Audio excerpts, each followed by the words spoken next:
विघ्नेशाय सरस्वत्यै पार्वत्यै गुरवे नमः। दक्षिणामूर्तये चैव सर्वकार्यार्थसिद्धये।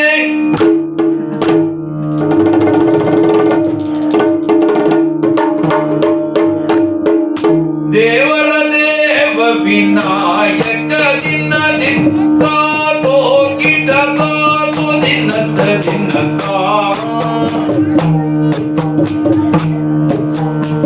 देवर देव विनायक रवि तेजा लंबोदर भकुदर काव करुण निधि गुणयुत गणराजा। लंबोदर भकुदर काव करुण निधि गुणयुत गणराजा।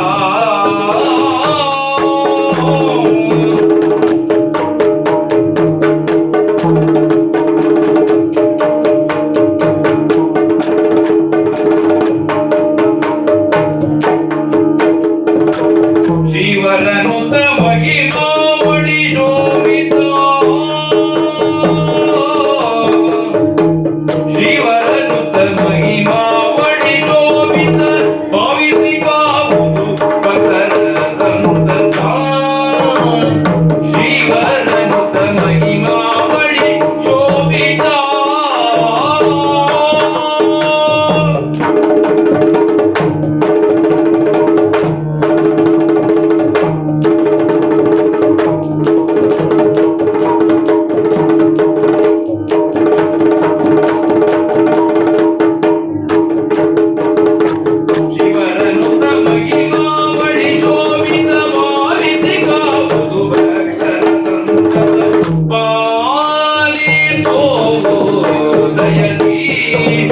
गजवदन गणेशने पालितो दयति। गजवदन गणेशने पालितो दयति।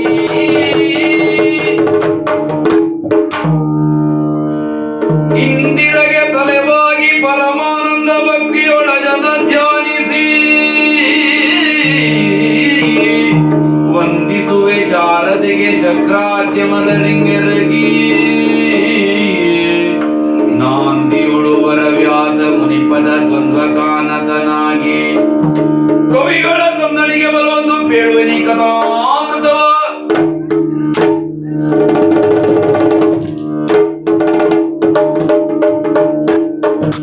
ಸಾರಿಗಂಗೆಯ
ನಾಣ್ಣುಡಿ ಇದೆ.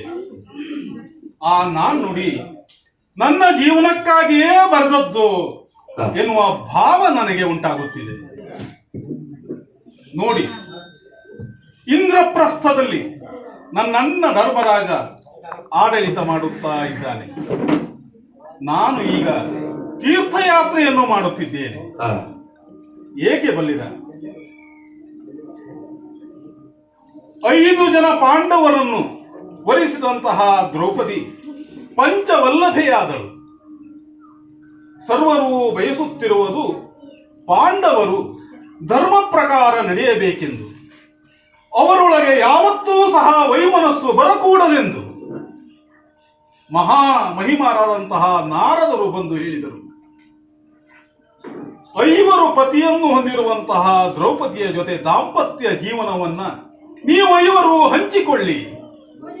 1 ವರ್ಷ ಒಬ್ಬೊಬ್ಬರು ದಾಂಪತ್ಯ ಜೀವನವನ್ನು ನಡೆಸಬೇಕು ಎಂದು ಆ ಪ್ರಕಾರವಾಗಿ ನಾವು ನಡೆಸಿಕೊಳ್ಳುತ್ತಾ ಬರುತ್ತಿರುವಾಗ ಅಲ್ಲಿ ಒಂದು ನಾರದರೇ ಹೇಳಿದಂತಹ ಮಾತು, ದಾಂಪತ್ಯ ಜೀವನ ನಡೆಸುತ್ತಿರುವಂತಹ ಸಂದರ್ಭದಲ್ಲಿ ಉಳಿದ 4 ಆ ದಾಂಪತ್ಯದ ಮಧ್ಯ ಪ್ರವೇಶಿಸಬಾರದು, ಶಯ್ಯಾಗ್ರಹವನ್ನು ಎಂದೂ ಪ್ರವೇಶಿಸಬಾರದು. ಇದರಂತೆ ನಡೆಯುತ್ತಾ ಬಂದ ಸಂದರ್ಭದಲ್ಲಿ ಪಾಡಿಯ ಪ್ರಕಾರ ನಮ್ಮಣ್ಣ ಧರ್ಮರಾಜನ ಜೊತೆ ದ್ರೌಪದಿ ದಾಂಪತ್ಯ ಜೀವನ ನಡೆಸುವ ಸಂದರ್ಭ, ನಾನು ನನ್ನ ಶಯ್ಯಾಗ್ರಹದಲ್ಲಿ ಪ್ರತ್ಯೇಕವಾಗಿ ಇರುವಾಗ ಊರಿನಲ್ಲಿ ಕೋಲಾಹಲವಿದ್ದಿತು. ಬ್ರಾಹ್ಮಣರು ಬಂದು ಹೇಳತೊಡಗಿದರು, ನಿಮ್ಮ ಒಂದು ಅರಸೊತ್ತಿಗೆಯಲ್ಲಿ ನಾವು ಗಳಿಸಿದಂತಹ ಸಂಪತ್ತೆಲ್ಲವನ್ನು ಕಳ್ಳರು ಕದ್ದೊಯ್ಯುತ್ತಿದ್ದಾರೆ, ಗೋ ಸಂಪತ್ತನ್ನು ಅಪಹರಿಸಿದ್ದಾರೆ, ನಮ್ಮನ್ನು ರಕ್ಷಿಸಿ ರಕ್ಷಿಸಿ ಎಂದು. ಕ್ಷತ್ರಿಯನಾದಂತಹ ನಾನು ಬ್ರಾಹ್ಮಣರು ಈ ರೀತಿಯಲ್ಲಿ ಬೇಡಿಕೆಯನ್ನಿಟ್ಟಾಗ ಅವರನ್ನು ರಕ್ಷಿಸಬೇಕೆಂಬ ಕರ್ತವ್ಯದಿಂದ ತತ್ಕ್ಷಣ ರಾತ್ರಿ ಸಮಯದಲ್ಲಿ ಶಸ್ತ್ರಾಗಾರವನ್ನು ಪ್ರವೇಶಿಸಿ ನನ್ನ ಬಿಲ್ಲು ಬಾಣಗಳನ್ನು ಹಿಡಿದು ಹೋಗಿ ಆ ಕಳ್ಳರನ್ನು ನಿಗ್ರಹಿಸಿದೆ.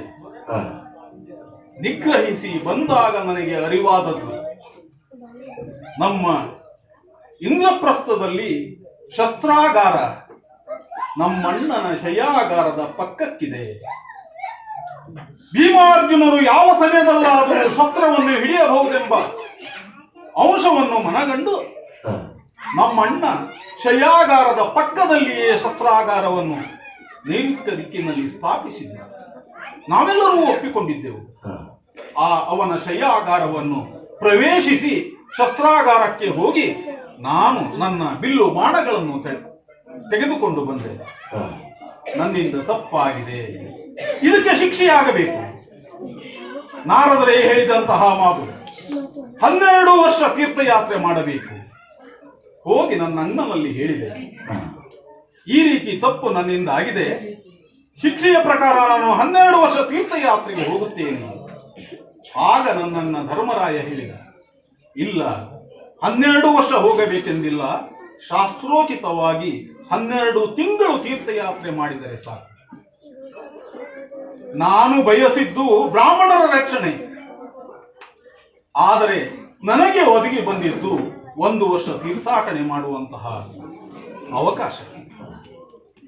ಬೇರೆ ಬೇರೆ ತೀರ್ಥ ಸ್ಥಳಗಳಲ್ಲಿ ನಾನು ಭೇಟಿಯನ್ನಿತ್ತು ಮುಂದುವರಿಯುತ್ತಾ ಗಂಗೆಯಲ್ಲಿ ಸ್ನಾನವನ್ನು ಮಾಡುತ್ತಿರುವಾಗ ಕಣ್ಣು ಮುಚ್ಚಿ ತೆರೆಯುವುದರೊಳಗೆ ನಾಗಲೋಕಕ್ಕೆ ಹೋದೆ. ನನ್ನ ಎದುರಿನಲ್ಲಿ ಒಂದು ಸುಂದರವಾದ ಯುವತಿ ನಿಂತಿದ್ದಳು. ಯಾರು ನೀನು ಎಂದು ಕೇಳಿದಾಗ ತಾನು ನಾಗಕನ್ಯೆ ಉಲೂಪಿ. ನಿನ್ನ ಒಂದು ದೇಹ ಸಿರಿಯನ್ನ, ಸುಂದರ ರೂಪವನ್ನು ನೋಡಿ ನಿನ್ನಿಂದಲೇ ನನಗೊಂದು ಮಗು ಬೇಕೆಂದು ಬಯಸಿದ್ದೇನೆ. ದಯವಿಟ್ಟು ನನ್ನ ಈ ಆಗ್ರಹವನ್ನು ಒಪ್ಪಿಕೋ ಎಂದಾಗ ನಾನು ಹೇಳಿದೆ, ನಾನು ತೀರ್ಥಯಾತ್ರೆಗೆ ಹೊರಟವರು, ನಿನಗೆ ಮಗುವನ್ನು ನೀಡಲು ಸಾಧ್ಯವಿಲ್ಲ. ಹಾಗಿದ್ದಾಗ ಅಲ್ಲಿರುವಂತಹ ನಾಗರಾಜ ಹೇಳಿದ್ದು, ಇಲ್ಲ, ಇಲ್ಲಿಂದ ಹೊರ ಹೋಗಬೇಕೆಂದರೆ ನನ್ನ ಮಗಳಿಗೆ ಒಂದು ಮಗುವನ್ನು ನೀಡಿಯೇ ತೆರಳಬೇಕು. ಆಗಲಿ ಎಂದು ಆ ಪ್ರಕಾರ ನಡೆದುಕೊಂಡ ನಂತರ ಅದೇ ನಾಗ ಕನ್ಯೆ ಪುನಃ ಮೇಲೆ ಗಂಗೆಯ ತಟದಲ್ಲಿ ನನ್ನ ಬಿಟ್ಟು ಹೋದಳು. ತದನಂತರ ಬೇರೆ ಬೇರೆ ತೀರ್ಥ ಸ್ಥಳಗಳನ್ನು ಭೇಟಿ ಮಾಡುತ್ತಾ ಬಂದೆ. ನಮ್ಮ ಭಾರತ ವರ್ಷ ಎಂತಹ ಸುಂದರವಾದ ಪ್ರದೇಶ. ಪಶ್ಚಿಮಕ್ಕೆ ಹೋದೆ, ಹಸಿರಿನಿಂದ ನಳನಳಿಸುತ್ತಿರುವಂತಹ ವನಸಿರಿ, ಅಲ್ಲಲ್ಲಿ ಕೆಲವೊಂದು ತೀರ್ಥ ಕ್ಷೇತ್ರಗಳು. ಉತ್ತರಕ್ಕೆ ಹೋದೆ, ಹಿಮಾಲಯದ ಮಡಿಲಲ್ಲೂ ಸಹ ವನಸಿರಿ ಇದೆ, ತೀರ್ಥ ಸ್ಥಳಗಳಿವೆ. ಪುಣ್ಯ ಸಂಚಯವಾಗುತ್ತಾ ಹೋಯಿತು. ತೀರ್ಥ ಕ್ಷೇತ್ರಗಳನ್ನು ನಾವು ಪುಣ್ಯ ಸಂಚಯಕ್ಕಾಗಿ ಮಾತ್ರ ಅಲ್ಲ, ಮನಸ್ಸಿನ ತೃಪ್ತಿಗಾಗಿ, ಅದರ ಜೊತೆಗೆ ದೇವರ ಜೊತೆ ಸಂಪರ್ಕ ಕಲ್ಪಿಸುವ ಸಾಧನವಾಗಿ ಬಳಸಿಕೊಳ್ಳುತ್ತೇವೆ. ಹೀಗೆ ಸುತ್ತಾಡುತ್ತಾ ದಕ್ಷಿಣದ ತುದಿಗೆ ಬಂದೆ, ಇಳಿದೆ, ರಾಮೇಶ್ವರಕ್ಕೆ ಬಂದೆ.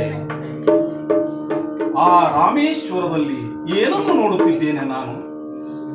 ಶ್ರೀರಾಮನು ಸೇತುವೆಯನ್ನು ಕಟ್ಟಿದಂತಹ ಸ್ಥಳ ಇದು. ನೋಡುತ್ತಿದ್ದೇನೆ ಎಂತಹ ಸೇತುವೆ! ರಾಮೇಶ್ವರದಿಂದ ಲಂಕೆಯವರೆಗೆ 100 ಯೋಜನಗಳ ಅಂತರದ ಸೇತುವೆ, 10 ಯೋಜನ ಅಗಲದ ಸೇತುವೆ. ಕಾಲಾಂತರದಿಂದ ಯುಗವಾಗಿ ಅದು ಅಲ್ಲಲ್ಲಿ ಶಿಥಿಲಗೊಂಡಿದೆ ನಿಜ. ಆದರೆ ಶ್ರೀರಾಮ 77 ಕಪಿನಾಯಕರ ಜೊತೆಗೆ ಸೇರಿ 77 ಕೋಟಿ ಕಪಿನಾಯಕರು, ಅದರ ಜೊತೆಗೆ ಪದ್ಮ ಸಂಖ್ಯೆಯ ಕಪಿಗಳು, ಬೇರೆ ಬೇರೆ ಪ್ರಾಣಿಗಳು ಎಲ್ಲರೂ ಸೇರಿ ನಿರ್ಮಾಣ ಮಾಡಿದಂತಹ ಸೇತುವೆಯಂತೆ ಕೇಳಿದ್ದೇನೆ. ಗುರು ದ್ರೋಣಾಚಾರ್ಯರು, ಕೃಪಾಚಾರ್ಯರು ರಾಮಾಯಣದ ಪ್ರವಚನವನ್ನೇ ಮಾಡಿದ್ದಾರೆ. ರಾಮನು ಅದೆಂತಹ ವೀರ, ಬಿಲ್ಲುಗಾರ. ಅವನು ಈ ಸೇತುವೆಯನ್ನ ಕಟ್ಟಿಸಿದ್ದಾನೆ ಅಥವಾ ಅದಕ್ಕೆ ಕಾರಣನಾಗಿದ್ದಾನೆ. ಅಚ್ಚರಿ ಆಗುತ್ತಾ ಇದೆ. ಈ ಅಚ್ಚರಿಯ ಜೊತೆ ಒಂದು ಸಂಶಯ ಬರುತ್ತಿದೆ. ಈ ಸೇತುವೆಯ ನಿರ್ಮಾಣದ ಅವಶ್ಯಕತೆ ಇತ್ತೆ? ಪ್ರಖ್ಯಾತ ಬಿಲ್ಗಾರನಾದಂತಹ ಶ್ರೀರಾಮ ಈ ಸೇತುವೆಯನ್ನ ಏಕೆ ಕಪಿಗಳ ಜೊತೆಗೂಡಿ ಕಟ್ಟಿಸಿದ? ಯಾರಾದರೂ ಇದ್ದರೆ ಕೇಳಬೇಕು. ಯಾರು ಸಿಗುತ್ತಾರೆ? ಹುಡುಕುತ್ತಿದ್ದೇನೆ, ಯಾರೂ ಕಾಣುತ್ತಿಲ್ಲ, ಯಾರೂ ಇಲ್ಲಿ ಸಿಗುತ್ತಿಲ್ಲ. ಏನದು? ಶ್ರೀರಾಮಚಂದ್ರನೇ ವಾಲ್ಮೀಕಿ ಶಯನನೇ,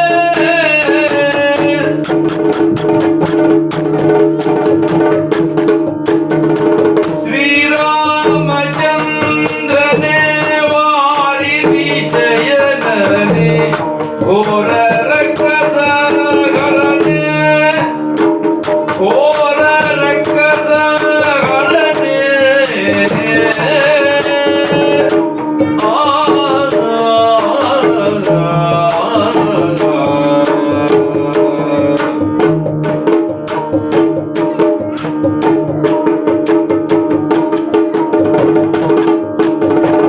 ವಾರಿ ಜಾಂಬಕನೆ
ಧರಣಿ ಜಯ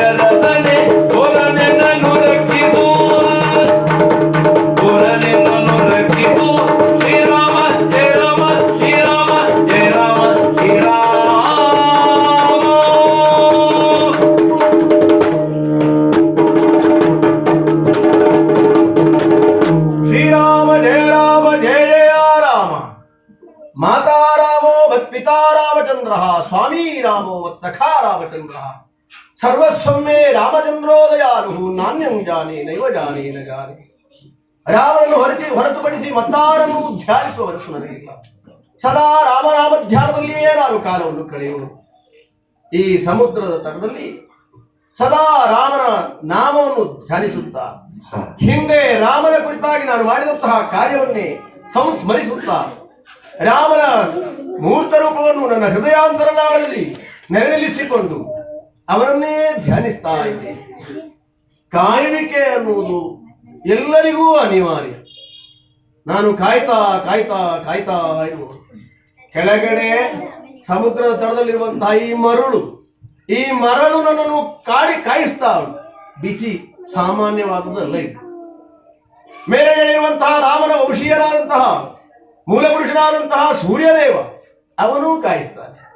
ಆದರೆ ಅಂತರಂಗದಲ್ಲಿ ರಾಮನನ್ನು ಕಾಣಬೇಕು ಎನ್ನುವ ಕಾಯುವಿಕೆ ಮುಂದೆ ಈ ಕಾಯುವಿಕೆ ನನ್ನನ್ನು ಏನೂ ಮಾಡುವುದಿಲ್ಲ ಎನ್ನುವ ಭರವಸೆಯಿಂದ ಈ ಸಮುದ್ರದ ತಳದಲ್ಲಿ ರಾಮ ಕಟ್ಟಿದಂತಹ ಸೇತುವೆಯನ್ನೇ ಗಮನಿಸುತ್ತಾ, ಆ ಭವ್ಯವಾದಂತಹ ದಿವ್ಯವಾದಂತಹ ರಾಮನ ಮೂರ್ತಿಯನ್ನು ಅದರಲ್ಲಿ ನೆನೆಯಿರಿಸಿಕೊಂಡು ರಾಮಧ್ಯಾನವನ್ನೇ ಮಾಡುತ್ತಾ ಕಾಲ ಕಳೀತಾ ಇದ್ದೇನೆ. ಮೃದು ಭಾಷೆಯಾದ, ಹಿತಭಾಷೆಯಾದ, ಪೂರ್ವಭಾಷೆಯಾದ, ಸಕಲನ್ನು ಉದ್ಧರಿಸುವಂತಹ ಸಾಮರ್ಥ್ಯ ಇರುವಂತಹ ಆದರ್ಶ ಪುರುಷೋತ್ತಮನಾದಂತಹ ರಾಮನ ಧ್ಯಾನ ಮಾಡುವುದು ಎಂದರೆ ಅದಕ್ಕಿಂತ ಪುಣ್ಯ ಮತ್ತಾವುದಿದೆ? ಈ ಸಮುದ್ರದಲ್ಲಿ ಕುಳಿತುಕೊಂಡು ನನ್ನಷ್ಟಕ್ಕೆ ನಾನು ರಾಮಧ್ಯಾನವನ್ನು ಮಾಡುತ್ತಿರುವಂತಹ ಸಂದರ್ಭದಲ್ಲಿ ಯಾತ್ರಾರ್ಥಿಗಳು ಬರ್ತಾ ಇರ್ತಾರೆ. ಬರುವವರಿಗೆ ಒಂದೊಂದು ವಿಶೇಷ. ಯಾತ್ರಾರ್ಥಿಗಳಿಗೆ ಕಾಣುವುದಕ್ಕೆ ಕೆಲವು ಬಾರಿ ಭಗವಂತನ ದರ್ಶನ ಮಾಡಬೇಕು ಎನ್ನುವ ಅಪೇಕ್ಷೆ ಇದ್ದರೆ, ಮತ್ತೆ ಕೆಲವರಿಗೆ ಕೇವಲ ರಮಣೀಯತೆಯನ್ನು ಕಾಣಬೇಕು ಎನ್ನುವ ಹಂಬಲ. ಈ ಸಮುದ್ರ ತಳದಲ್ಲಿ ನಿಂತಾಗ ಕೆಲವು ಯಾತ್ರಾರ್ಥಿಗಳು ಅಂತರ್ಮುಖಿಗಳಾಗುವುದನ್ನು ಕಾಣುತ್ತೇನೆ. ಯಾಕೆಂದ್ರೆ ಅಗಾಧವಾದ ಸಮುದ್ರ ಎನ್ನುವುದು ಮನುಷ್ಯ ಎಷ್ಟು ಸಣ್ಣವನು ಅಂತ ತೋರಿಸ್ತದೆ. ನನಗೆ ಬಹಳ ಬಾರಿ ಅನಿಸುವುದು, ಈ ಸಮುದ್ರದ ದಡದಲ್ಲಿ ಕುಳಿತಾಗ ಎಷ್ಟೊಂದು ಅಗಾಧವಾಗಿದೆ ಸಮುದ್ರ. ಈ ಅಗಾಧವಾದ ಸಮುದ್ರವನ್ನು ನಾನು ದಾಟ್ತೇನೆ ಎನ್ನುವ ಹುಮ್ಮಸ್ಸು ಅಂದಿತ್ತು.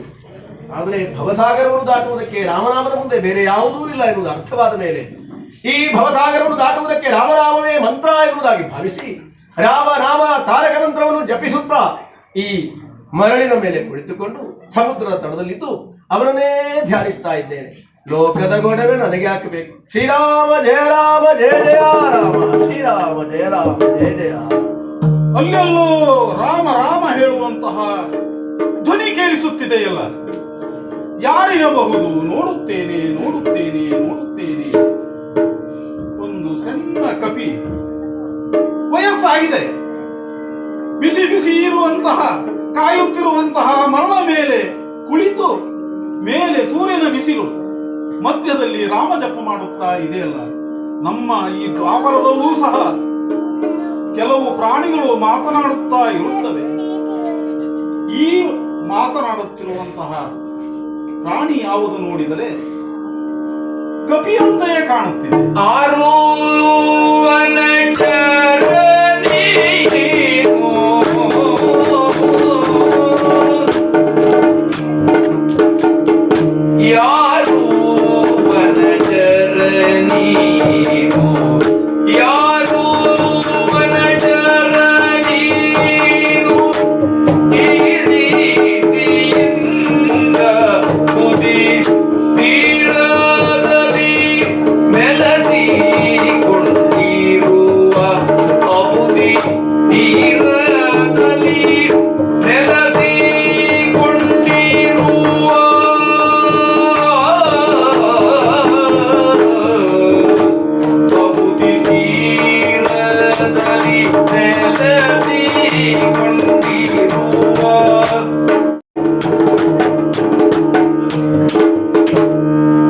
ಅಡವಿಯಲ್ಲಿ ವಾಸ ಮಾಡಬೇಕಾದಂತಹ ವಾನರ ಅಥವಾ ಕಪಿ ಸಮುದ್ರ ತಟದಲ್ಲಿ ಬಂದು ಕುಳಿತಿದೆ ಅಂದಾದರೆ ಇದು ಆಶ್ಚರ್ಯವೇ ಸರಿ. ಆ ಒಂದು ವನಚರನಲ್ಲೇ ಅದನ್ನು ಕೇಳದೆ, ಓ ವನಚರನೇ, ಯಾರು ನೀನು? ಏಕೆ ಈ ಒಂದು ಸಮುದ್ರ ತಟದಲ್ಲಿ ಉರಿಯುವ ಬಿಸಿಲಿನ ಕೆಳಗೆ ಕುಳಿತು ಏನೋ ಬಾಯಲ್ಲಿ ಸಣ್ಣಗೆ ಮಣಮಣಿಸುತ್ತಾ ಇರುವೆಯಲ್ಲ? ಯಾರು ನೀನು? ಯಾಕೆ ಇಲ್ಲಿ ಕುಳಿತಿದ್ದಿ? ಏನನ್ನು ಕಾಯುತ್ತಿದ್ದಿ? ಎಲ್ಲಾದರೂ ಹೋಗಬೇಕಿದೆ, ಸಹಾಯ ಮಾಡಲೆ. ಯಾಕೆ ಹೀಗೆ ವೃದ್ಧಾಪ್ಯದಲ್ಲಿ ಸಮುದ್ರ ತಟದಲ್ಲಿ ಬಂದು ಸಮುದ್ರದ ತೆರೆಗಳನ್ನು ನೋಡುತ್ತಾ ಕುಳಿತಿರುವೆ? ಯಾರು ನೀನು ಹೇಳಬಲ್ಲಯ್ಯ? ಅಯ್ಯ, ಪ್ರಾಣರೂಪನೇ ನೀಪ,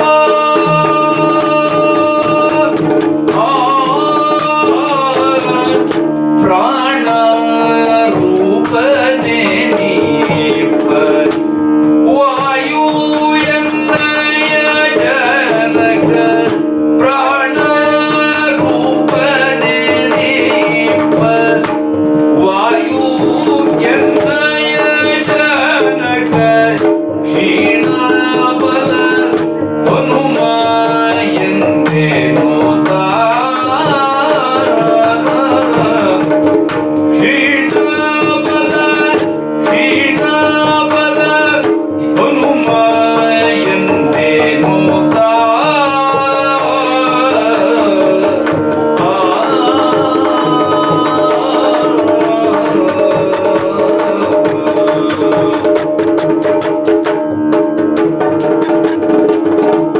ಕ್ಷೀಣಬಲ ಹನುಮ ಎಂದೇನೋ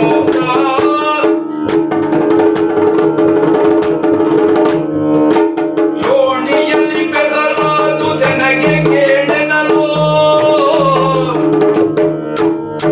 ಶೋಣಿಯಲ್ಲಿ ಬೆದರಾದು ಜನಗೆ ಕೇಳನಲು, ಸುತ್ತಾಣ ಪಾತನು ನುಡಿದ ನಗುತ್ತ, ಸುತ್ತಾಣ ಪಾತನು ನುಡಿದ ನಗುತ್ತ.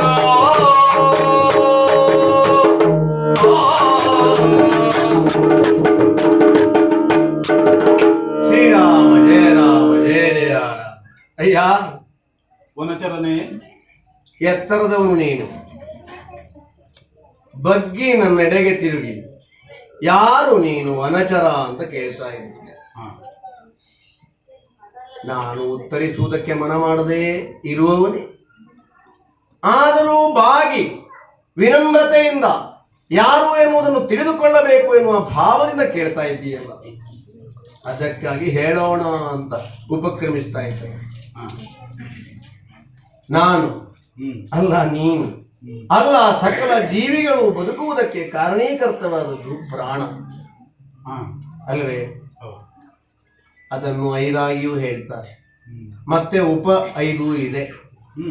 ಪ್ರಾಣ, ಅಪಾನ, ಉದಾನ, ಸಮಾನ, ವ್ಯಾನ ಎನ್ನುವುದಾಗಿ ಶರೀರದಲ್ಲಿ ಅದು ಇರುವಂತಹ ಸ್ಥಾನವನ್ನು ಆಧರಿಸಿಕೊಂಡು ಅದಕ್ಕೆ ಆ ಹೆಸರುಂಟು. ಹೃದಯದಲ್ಲಿರುವುದು ಪ್ರಾಣ, ಗುದದಲ್ಲಿರುವುದು ಅಪಾನ, ನಾಭಿ ಪ್ರದೇಶದಲ್ಲಿರುವುದು ಸಮಾನ, ಸರ್ವ ಶರೀರದಲ್ಲಿ ವ್ಯಾಪಿಸಿಕೊಂಡು ರಕ್ತ ಸಂಚಾರಕ್ಕೆ ಕಾರಣೀಕರ್ತವಾದದ್ದನ್ನು ವ್ಯಾನ ಅಂತ ಕರೆಯುತ್ತಾರೆ. ಕಂಠ ಪ್ರದೇಶದಲ್ಲಿರುವುದನ್ನು ಉದಾನ ಅಂತ ಕರೆಯುತ್ತಾರೆ.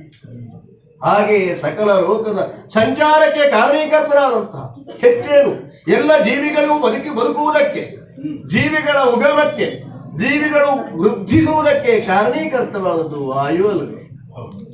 ಆ ಮುಖ್ಯ ಪ್ರಾಣನಾದಂತಹ ವಾಯುವಿನ ಮಗ ನಾನು. ವಾಯುವಿನ ಅನುಗ್ರಹದಿಂದ ಕೇಸರಿ ಎನ್ನುವಂತಹ ವೀರ ವಾನರನ ಪತ್ನಿಯಾದಂತಹ ಅಂಜನಾದೇವಿಯಲ್ಲಿ ಜನಿಸಿದವನು. ಅಂಜನೆಯ ಮಗನಾದ್ದರಿಂದ ಆಂಜನೇಯ ಎನ್ನುವುದಾಗಿಯೂ ಕರೆಯುತ್ತಾರೆ. ಬಾಲ್ಯದಲ್ಲಿ ಅತ್ಯಂತ ಉತ್ಸಾಹಿ, ಒಂದು ರೀತಿಯಿಂದ ಹೇಳಬೇಕು ಅಂದ್ರೆ ಮಾಡಬಾರದನ್ನು ಮಾಡುವಂತಹ ಸ್ವಭಾವವನಾಗಿದೆ. ಆ ಕಾರಣಕ್ಕಾಗಿ ಸೂರ್ಯನನ್ನೇ ಹಣ್ಣೆಂದು ಭಾವಿಸಿ ಅವರೆಡೆಗೆ ಜಿಗಿದು ಇಂದ್ರನ ವಜ್ರಾಯುಧ ಘಾತಿಗೊಳಗಾಗಿ ಧರೆಗೆ ಬಿದ್ದು, ನೀವು ಕಾಣುವ ಈ ನನ್ನ ಹನು ಉಬ್ಬಿರುವುದರಿಂದ ನನ್ನನ್ನು ಹನುಮಂತ ಅಂತಲೂ ಕರೆಯುತ್ತಾರೆ. ಸುಂದರ ಎನ್ನುವ ಹೆಸರು ಉಂಟು. ಹೀಗೆ ಕೇಸರಿ ಅಂಜನೆಯ ಮಗನಾದಂತಹ ನನ್ನನ್ನು ವಾಯುವಿನ ಅನುಗ್ರಹದಿಂದ ಹುಟ್ಟಿದ್ರಿಂದ ವಾಯುಜಾತ ಅಂತಲೂ ಕರೀತಾರೆ, ಹನುಮಂತ ಅಂತಲೂ ಕರೀತಾರೆ, ಸುಂದರ ಅಂತಲೂ ಕರೀತಾರೆ, ಆಂಜನೇಯ ಅಂತಲೂ ಕರೀತಾರೆ. ಹೀಗೆ ಪ್ರಸಿದ್ಧನಾದ ಹನುಮಂತ ನಾನು. ಇದನ್ನ ಆದ್ರೆ ಕ್ಷೀಣವನಾಗಿದ್ದೆ. ವಜ್ರಾಘಾತಕ್ಕೆ ಒಳಗಾದಂತಹ ಸಂದರ್ಭದಲ್ಲಿ ಸ್ತಬ್ಧನಾದಂತಹ ವಾಯು, ಕ್ರೋಧಗೊಂಡಂತಹ ವಾಯು ಅವನನ್ನು ಸಂತೈಸುವುದಕ್ಕಾಗಿ ದೇವತೆಗಳೆಲ್ಲ ಅನುಗ್ರಹವನ್ನು ಪಡೆದುಕೊಂಡಂತಹ ನಾನು ಅಕ್ಷೀಣವರನಾಗಿದ್ದೆ. ಹಾ ಇಂದು ಕ್ಷೀಣನಾಗಿದ್ದೇನೆ. ಅಯ್ಯ, ಹ? ವನಚರನೆಂದು ಹ್ಮ್. ದಯಾಭಾವದಿಂದ ಹ್ಮ್. ಮಾತನಾಡಿಸಿದರೆ ಹ. ಯಾರ ಕುರಿತಾಗಿ ಹೇಳುತ್ತಿದ್ದೀ ನೀನು? ಹನುಮಂತ. ದೃಢಕಾಯನಂತಹ ಹ. ಹನುಮಂತ ತಾನೇ ಎಂದು ಹೇಳುತ್ತಿದ್ದೀಯಲ್ಲ, ನಂಬಬೇಕೇ ನಾನು ಇದನ್ನ? ಹನುಮ ನೀನೆಂದೆ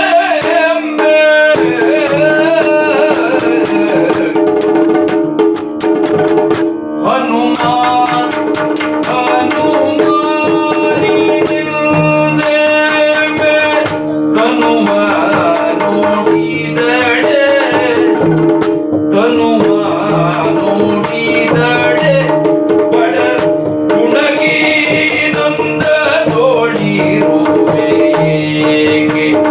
ಬಡ ಗುಣಗಿ ನಂದ ತೋಳಿರುವೆಗೆ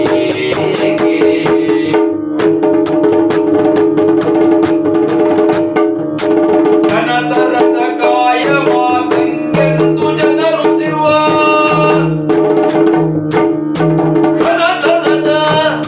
ಘನತರದ ಕಾಯ ಮಾತಂಗೆಂದು ಜನರು ಎನಲು ಮಾರುತಿಯಂದ ನನಗೆ ಎನಲು ಮಾರುತಿಯಂದ ಅದಕ್ಕೆ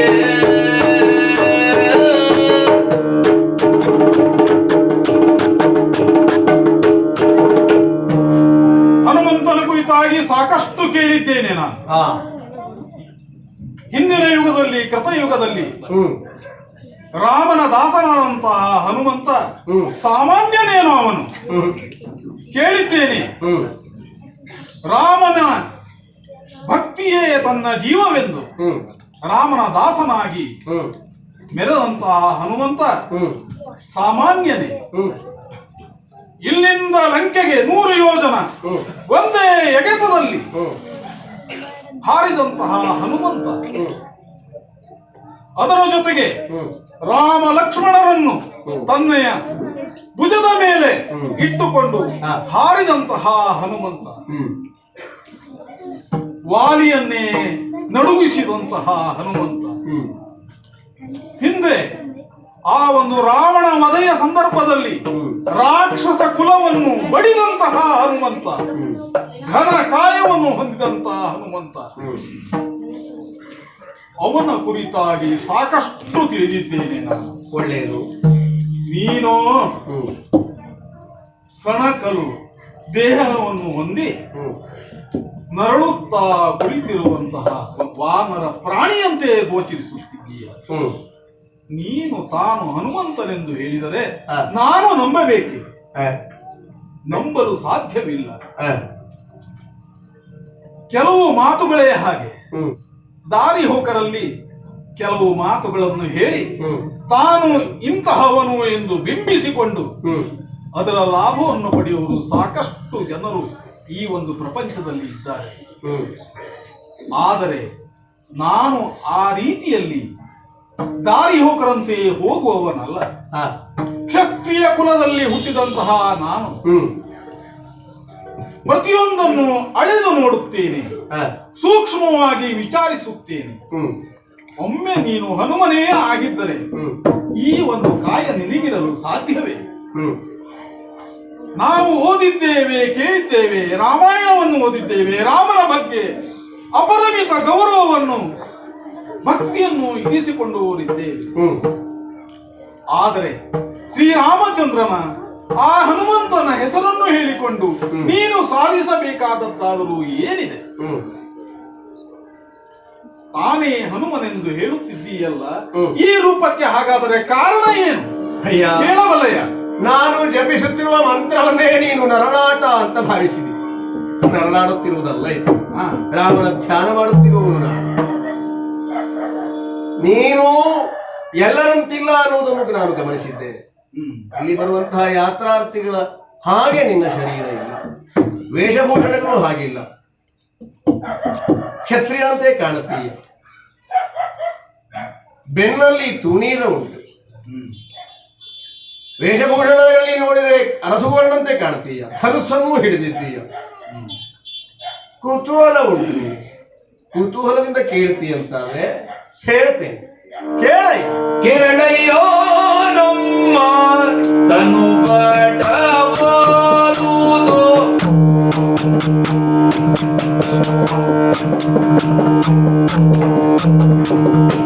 ಕೇಳಯ್ಯೋ ನಮ್ಮ ತನು ಬಡವಾದುದು ತನು ಬಡವಾದುದ ಬೇಡದೇನದ ಹಿಂದೆ ಶರದಿಗೆ ನೀಲ ಸೇತುವ ಕಟ್ಟಲು ಬೇಡದೇನದ ಹಿಂದೆ ಶರದಿಗೆ ನೀಲ ಸೇತುವ ಕಟ್ಟಲು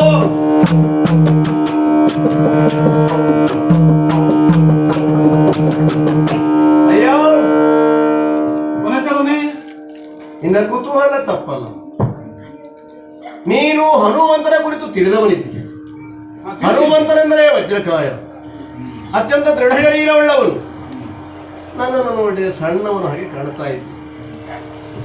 ಆದ್ದರಿಂದ ಏನು ಅನ್ನುವ ಕುತೂಹಲ ನಿನಗೆ ಹುಟ್ಟಿದೆ. ಕುತೂಹಲಿ ಅಂತ ಅಂದ್ರೆ ನಿನಗೆ ತಿಳಿ ಹೇಳಬೇಕಾದದ್ದು ನನ್ನ ಕರ್ತವ್ಯ. ನೀನೇ ತಿಳಿದಿರುವಂತೆ ಹಿಂದೆ ದುಷ್ಟನಾದಂತಹ ದೃಢನಾದಂತಹ ರಾವಣ ಮಾತೆ ಸೀತೆಯನ್ನು ಕದ್ದೊಯ್ದಂತಹ ಸಂದರ್ಭದಲ್ಲಿ ಅವನಿಗೆ ತಿಳಿ ಹೇಳುವ ಪ್ರಯತ್ನವನ್ನು ಮಾಡಿದರೂ ಸೀತೆಯನ್ನು ಹಿಂತಿರುಗಿ ಕೊಡಲಿಲ್ಲ ಎನ್ನುವ ಕಾರಣಕ್ಕೆ ಮುಂಭಾಗದಲ್ಲಿರುವಂತಹ ಈ ಸಮುದ್ರಕ್ಕೆ ಸೇತುವೆಯನ್ನು ಕಟ್ಟುವಂತಹ ಸಂದರ್ಭ ಒದಗಿತು. ನಳ ನೀಲರೇ ಬದಲಾದಂತಹ ವಾನರರು ತಮ್ಮ ಚಾಕಚಕ್ಯತೆಯಿಂದ ಕೌಶಲ್ಯದಿಂದ ರಾಮನ ಕುರಿತಾದಂತಹ ಭಕ್ತಿ ಶ್ರದ್ಧೆಯನ್ನೇ ಮೂಲವಾಗಿರಿಸಿಕೊಂಡು ಈ ಸೇತುವೆಯನ್ನು ಕಟ್ಟಿದೆ. ನೀಲವಾದ ಸೇತುವೆ ಇದು. ಸೇತುವೆ ಕಟ್ಟುವುದಕ್ಕಿಂತ ಮೊದಲು ನಾನು ಹಾರಿದವನೇ. ಲೋಕದಲ್ಲುಂಟು 100 ಯೋಜನೆ ಹಾರಿದ್ದೇನೆ ಅಂತ. ನಾನು ಹಾರಿದ್ದು 100 ಅಲ್ಲ, 800 ಯೋಜನೆ ಹಾರಿಬಿಟ್ಟಿದ್ದೆ ರಾಮನ ಸ್ಮರಣೆ ಮಾಡುತ್ತ. ಆಮೇಲೆ ಗೊತ್ತಾಯಿತು ನಾನು ಹಾರಿದ್ದು ಹೆಚ್ಚಾಯಿತು ಅಂತ. ಅಂದ್ರೆ ರಾಮನ ಧ್ಯಾನದಲ್ಲಿ ನಾನು ಕಾರ್ಯ ಮಾಡುವಾಗ ಅಷ್ಟು ಭಕ್ತಿಯಿಂದ ಮಾಡಿದವು. ತ್ರಿಕೂಟಾಚರಣದವರೆಗೆ ಹಾರಿದವನು ನಾನು. ಸೀತಾಮಾತೆಯ ಇರುವನ್ನು ತಿಳಿದು ಬಂದು ರಾಮನಿಗೆ ತಿಳಿಸಿದವನು ನಾನು. ಸೀತೆಯನ್ನು ತರುವುದಕ್ಕಾಗಿ ದುಷ್ಟನಾದಂತಹ ರಾವಣನನ್ನು ವಧಿಸುವುದಕ್ಕಾಗಿ ಸೇತುವೆಯನ್ನು ಕಟ್ಟಿದೆ. ಸೇತುವೆಯನ್ನು ಕಟ್ಟುವಂತಹ ಸಂದರ್ಭದಲ್ಲಿ ನಾವು ಮಾಡಿದ ಕಾರ್ಯ ಒಂದೆರಡಲ್ಲ. ಸೇತುವೆಯನ್ನು ಸುಲಭದಲ್ಲಿ ಸಾಧ್ಯವಾದದ್ದಲ್ಲ. ರಾಮನ ಅನುಗ್ರಹ ಜೊತೆಯಲ್ಲಿ ನಮ್ಮೆಲ್ಲರ ಕಾರ್ಯ ಇದ್ದದ್ರೊಳಗೆ. ತಾಳಿ ಪರ್ವತ ಪೊತ್ತು ಕಲ್ಮರಗಳ ತಾಳಿ ಪರ್ವತ ಪೊತ್ತು ಕಲ್ಮರಗಳ ಪೊತ್ತು ಕಲ್ಮರಗಳ ಸ್ಥೂಲ ಬೇಗವು ತುರುಟಿ ತುದು ಕೈ ಕಾಲುಗಳು ಒಳಸರಿದವು. ಸ್ಥೂಲ ದೇಹವು ತುರುಟಿ ತುದು ಕೈ ಕಾಲುಗಳು ಒಳಸರಿದವು. ಸ್ಥೂಲ ದೇಹವು ತುರುಟಿ ತುದು ಕೈ ಕಾಲುಗಳು ಒಳಸರಿದವು. ಈಗ ಭಗ್ನಗೊಂಡಿರುವಂತಹ ಅಲ್ಲ, ನಿನಗೆ ಕಾಣುವುದಕ್ಕೆ ಸೇತುವೆ ಅಂತಲೇ ಕಾಣ್ತಾ ಇಲ್ಲ. ಸೇತುವೆಯನ್ನು ರಾಮನೇ ಮುಕ್ಕಡಿಗೈದಿದ್ದಾನೆ. ವಿಭೀಷಣನಿಗೆ ತೊಂದರೆ ಕೊಡುವುದಕ್ಕೆ ಯಾರೂ ಅಲ್ಲಿಗೆ ಹೋಗಬಾರದು. ಮತ್ತೆ ಮುಂದೆ ಬರಬಹುದಾದವರು ಯೋಚಿಸಿದರೆ ಅವರ ಚಾಕಚಕ್ಯತೆಯಿಂದಲೇ ಕೌಶಲ್ಯದಿಂದಲೇ ಕಟ್ಟುವುದರೆ ಕಟ್ಟಲಿ ಎನ್ನುವ ಕಾರಣಕ್ಕಾಗಿ ಸೇತುವೆನಿಗೆ ಸೇತುವೆಯಾಗಿ ಕಾಣ್ತಾ ಇಲ್ಲ. ಈಗ ಶಿಥಿಲಗೊಂಡಿದೆ. ಆ ಸೇತುವೆಯನ್ನು ಕಟ್ಟುವಾಗ ನಾವು ಮಾಡಿದ ಕಾರ್ಯ ಒಂದೆರಡಲ್ಲ, ದೊಡ್ಡ ದೊಡ್ಡ ಪರ್ವತಗಳನ್ನು ಹೊತ್ತು ತಂದೆವು, ಕಲ್ಲು ಮರಗಳನ್ನೆಲ್ಲ ತಂದೆವು. ನನಗಿದ್ದಂತಹ ವಿಶೇಷವಾದ ತಂತ್ರಗಾರಿಕೆಯಿಂದ ಕೌಶಲ್ಯದಿಂದ ರಾಮನ ಕುರಿತಾದಂತಹ ಭಕ್ತಿಯಿಂದ ತೇಲುವಂತೆ ಕಲ್ಲುಗಳನ್ನೆಲ್ಲ ಹಾಕಿ ಸೇತುವೆಯನ್ನು ಕಟ್ಟಿದ್ದೇವೆ. ಬಹುಶಃ ಆಗ ರಾಮನ ಕಾರ್ಯ ಮಾಡುವಾಗ ಆದಂತಹ ಶ್ರಮ ಇರಬೇಕು. ಮತ್ತೆ ಗೊತ್ತಿಲ್ಲ ನನಗೆ ಈಗ ಕಾಲ ಎಷ್ಟು ಸರಿದಿದೆ ಅಂತ. ದೀರ್ಘಾವಧಿ ಆಗಿರುವ ಕಾರಣಕ್ಕಾಗಿಯೂ ನನ್ನ ದೃಢಕಾಯ ಸುರುಟಿದೆ, ಸಣ್ಣವನಾಗಿದ್ದೇನೆ. ಬಹುಶಃ ರಾಮ ಕಾರ್ಯ ಮಾಡಿದಂತಹ ಆ ಶರೀರ ಇವತ್ತು ನಿನಗೆ ಕಾಣುತ್ತಾ ಇಲ್ಲ. ಅಲ್ಪನಾಗಿದ್ದೇನೆ, ಸಣ್ಣವನಾಗಿದ್ದೇನೆ. ಅದನ್ನು ಹೊರತುಪಡಿಸಿ ನಾನು ಹನುಮನಲ್ಲ ಎನ್ನುವುದಾಗಿ ಯೋಚಿಸುವುದಕ್ಕೆ ಬೇರೆ ಕಾರಣ ಬೇಕಾಗಿಲ್ಲ. ನಾನು ಹನುಮಂತನೇ ಇದ್ದೇನೆ. ಅಲ್ಲ, ಬೇರೆ ಬೇರೆ ಗುಡ್ಡಗಳನ್ನ ಪರ್ವತಗಳನ್ನ ತಂದು ಅಲ್ಲಿ ಹಾಕಿದಿರಿ ಎಂದು ಹೇಳಿದಿರಿ. ಧಾರವಟಿಯ ರಾಮನಗರದ ಗುಡ್ಡವನ್ನು ಮಾತ್ರ ಅಲ್ಲೇ ಉಳಿಸಿದ್ದೀರಲ್ಲ. ಎಂತಹ ಗುಡ್ಡ! ಆದರೂ ಶ್ರಮವನ್ನ ಮೆಚ್ಚತಕ್ಕದ್ದೇ. ಆ ರೀತಿಯ ಶ್ರಮ ವಹಿಸಿದಂತಹ ನೀವು ಕಪಿವರ್ಯರು ಈಗ ಅನುಭವಿಸುತ್ತಿರುವುದು ದೇಹ ಕ್ಷಯ. ಇದಕ್ಕೆ ಶ್ರೀರಾಮ ಕಾರಣನಾದನೆ.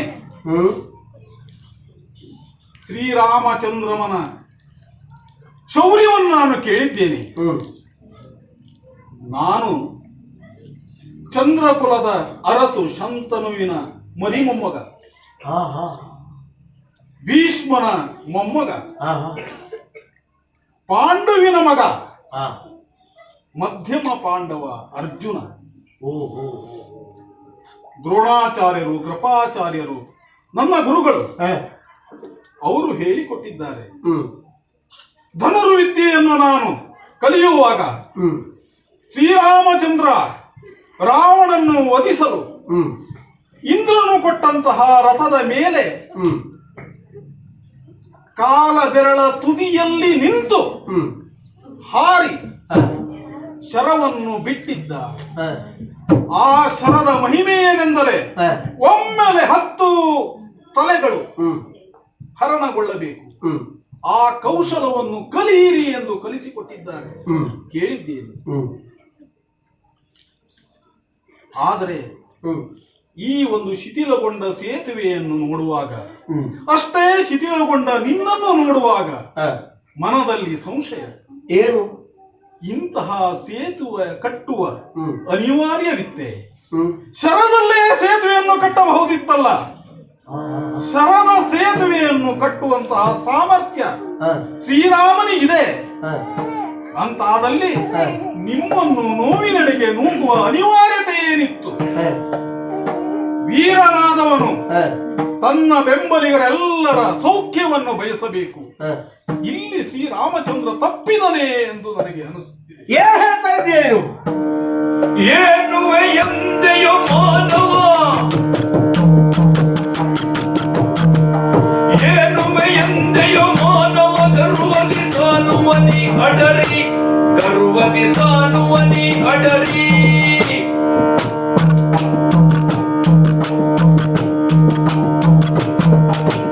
ಆನುವದಾರು ನಿಧಾನನಿ ಬೇಗುಣ ಮಾನವರೋಳನಗೆ. ಏನಂತ ಹೇಳ್ತಾ ಇದ್ದೀಯ? ಎಷ್ಟು ಗರ್ವವ ನಿನಗೆ?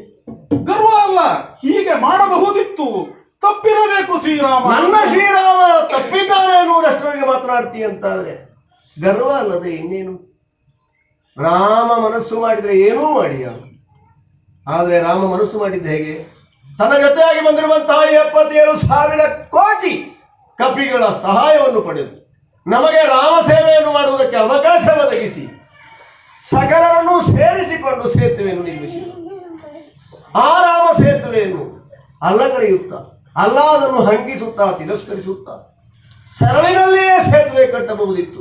ಅಷ್ಟು ಸರಳ ಸೇತುವೆ ಅಂದರೆ, ರಾಮನ ಸೇತುವೆ ಅಂದರೆ ಅಷ್ಟು ಸರಳ ನಿನಗೆ? ಸರಳಾಗಿ ಮಾತನಾಡ್ತೀನಿ. ಕಟ್ಟುವುದಕ್ಕಾಗ್ತಿತ್ತೋ ಆಗುವುದಿಲ್ಲವೋ ಅನ್ನೋ ಪ್ರಶ್ನೆ ಬೇರೆ. ಇಂತಹ ಕಾರ್ಯಗಳನ್ನು ಮಾಡುವಾಗ ಯಾರ್ಯಾರಿಗೆ ಎಷ್ಟೆಷ್ಟು ಸಿಗಬೇಕು ಅನ್ನೋ ನಿಯಮ ಉಂಟು. ಕರ್ತ, ಕಾರಯಿತ, ಅನುಮೋದಕ, ಪ್ರೇರಕ ಇವರೆಲ್ಲರೂ ಸಮಭಾಗಿಗಳಾಗ್ತಾರೆ. ಸತ್ಕಾರ್ಯವನ್ನು ಮಾಡುವಾಗ ಹಾಗೆ ಮಾಡಬೇಕು. ಕೆಲವರಿಂದ ಕೆಲವನ್ನು ಮಾಡಿಸಬೇಕು, ಕೆಲವನ್ನು ನಾವು ಮಾಡಬೇಕು, ಮತ್ತೆ ಕೆಲವರಿಂದ ಅನುಮೋದಿಸುವಂತೆ ಮಾಡಬೇಕು, ಮತ್ತೆ ಕೆಲವರಿಗೆ ಪ್ರೇರಣೆ ಕೊಡಬೇಕು.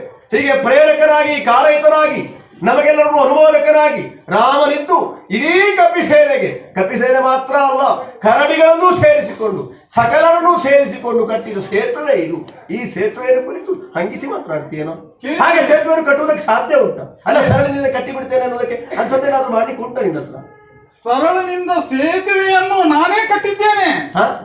ನಾನು ದೇವಲೋಕದಿಂದ ಐರಾವತವನ್ನೇ ಸೇತುವೆಯ ಮೂಲಕ ಧರಿಸಿದವನಿದ್ದೇನೆ. ಐರಾವತವನ್ನು ಇಳಿಸಿದ್ದಿ ಸೇತುವೆ ಮೂಲಕವಾಗಿ? ಸೇತುವೆಯ ಮೂಲಕವಾಗಿ. ಅಂದರೆ ಸೇತುವೆಯನ್ನು ಕಟ್ಟಬಹುದು ಸರಳಿಯಿಂದ ಅನ್ನುವ ಯೋಚನೆ ಎನ್ನುವುದು? ಹೌದು. ರಾಮನ ಕುರಿತಾಗಿ ಕಟ್ಟಬಲ್ಲ, ನಾನು ಕಟ್ಟಿದ್ದೇನೆ. ರಾಮನ ಕಾರ್ಯವನ್ನು ತಿರಸ್ಕರಿಸುತ್ತಾ ಅಲ್ಲ, ರಾಮನ ಪ್ರೇರಣೆಯಿಂದ ಮಾಡಿದಂತ ನಮ್ಮ ಕಾರ್ಯವನ್ನು ಹಂಗಿಸುತ್ತಾ ಸರಣಿಯಿಂದಲೇ ಸೇತುವೆ ಕಟ್ಟುವೆ ಎನ್ನುವುದಾಗಿ ಮಾತನಾಡ್ತೀಯಲ್ಲ. ಹೀಗೆ ಮಾತನಾಡುವಾಗ ಸುಮ್ಮನೆ ಇರ್ತಾರೆ ಅಂತ ಭಾವಿಸ್ತೀಯ ನೀನು? ಮುಕ್ಕುವೆ ಜಗವನ್ನು ತಿಕ್ಕುವೆ, ಮುಕ್ಕುವೆ ಮುಕ್ಕುವೆ ಜಗವನ್ನು ತಿಕ್ಕುವೆ, ಯಮನ ಸಿಕ್ಕಿಸಿ ಭೈರವನ, ಯಮನನ್ನು ಸಿಕ್ಕಿಸಿ ಭೈರವನ.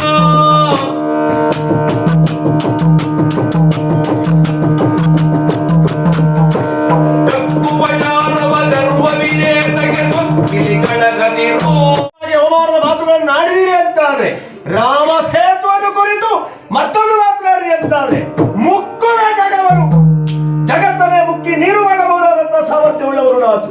ಹೆಚ್ಚೇನು ರಾಮನನ್ನು ತಿರಸ್ಕರಿಸಿದ ಅಂತಾದ್ರೆ ಆ ಭೈರವನೇ ಬಂದರು, ಅವನನ್ನು ಕಂಕುಳಲ್ಲಿ ಹಿಡಿದು ಸಾಯಿಸಿ ಬಿಟ್ಟೇನು ನಾನು. ಜಗತ್ತನ್ನೇ ನಾಶ ಮಾಡುವಂತಹ ಸಾಮರ್ಥ್ಯ ಉಳ್ಳವರು ನಾನು.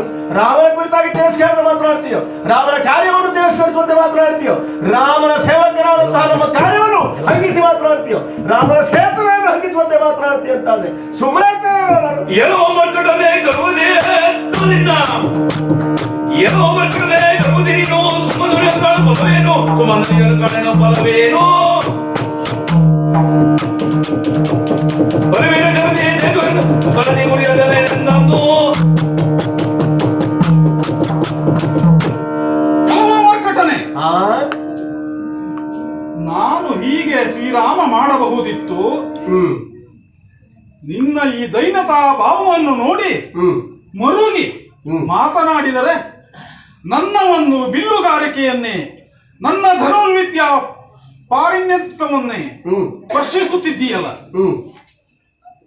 ನನ್ನ ತಾಯಿ ಕುಂತಿ ಕೇಳಿದಾಗ, ಗದಗೂರಿ ಒತಕ್ಕಾಗಿ ಹೇಳಿದಾಗ, ನನ್ನ ಹುಟ್ಟಿಗೆ ಕಾರಣನಾದಂತಹ ಇಂದ್ರನನ್ನು ಓಲೈಸಿ ಐರಾವತವನ್ನ ಸ್ವರ್ಗಲೋಕದಿಂದ ಭೂಮಿಯವರೆಗೆ ಬಾಣದ ಸೇತುವೆಯನ್ನು ಕಟ್ಟಿ ಕರೆಸಿಕೊಂಡಂತಹ ವೀರನ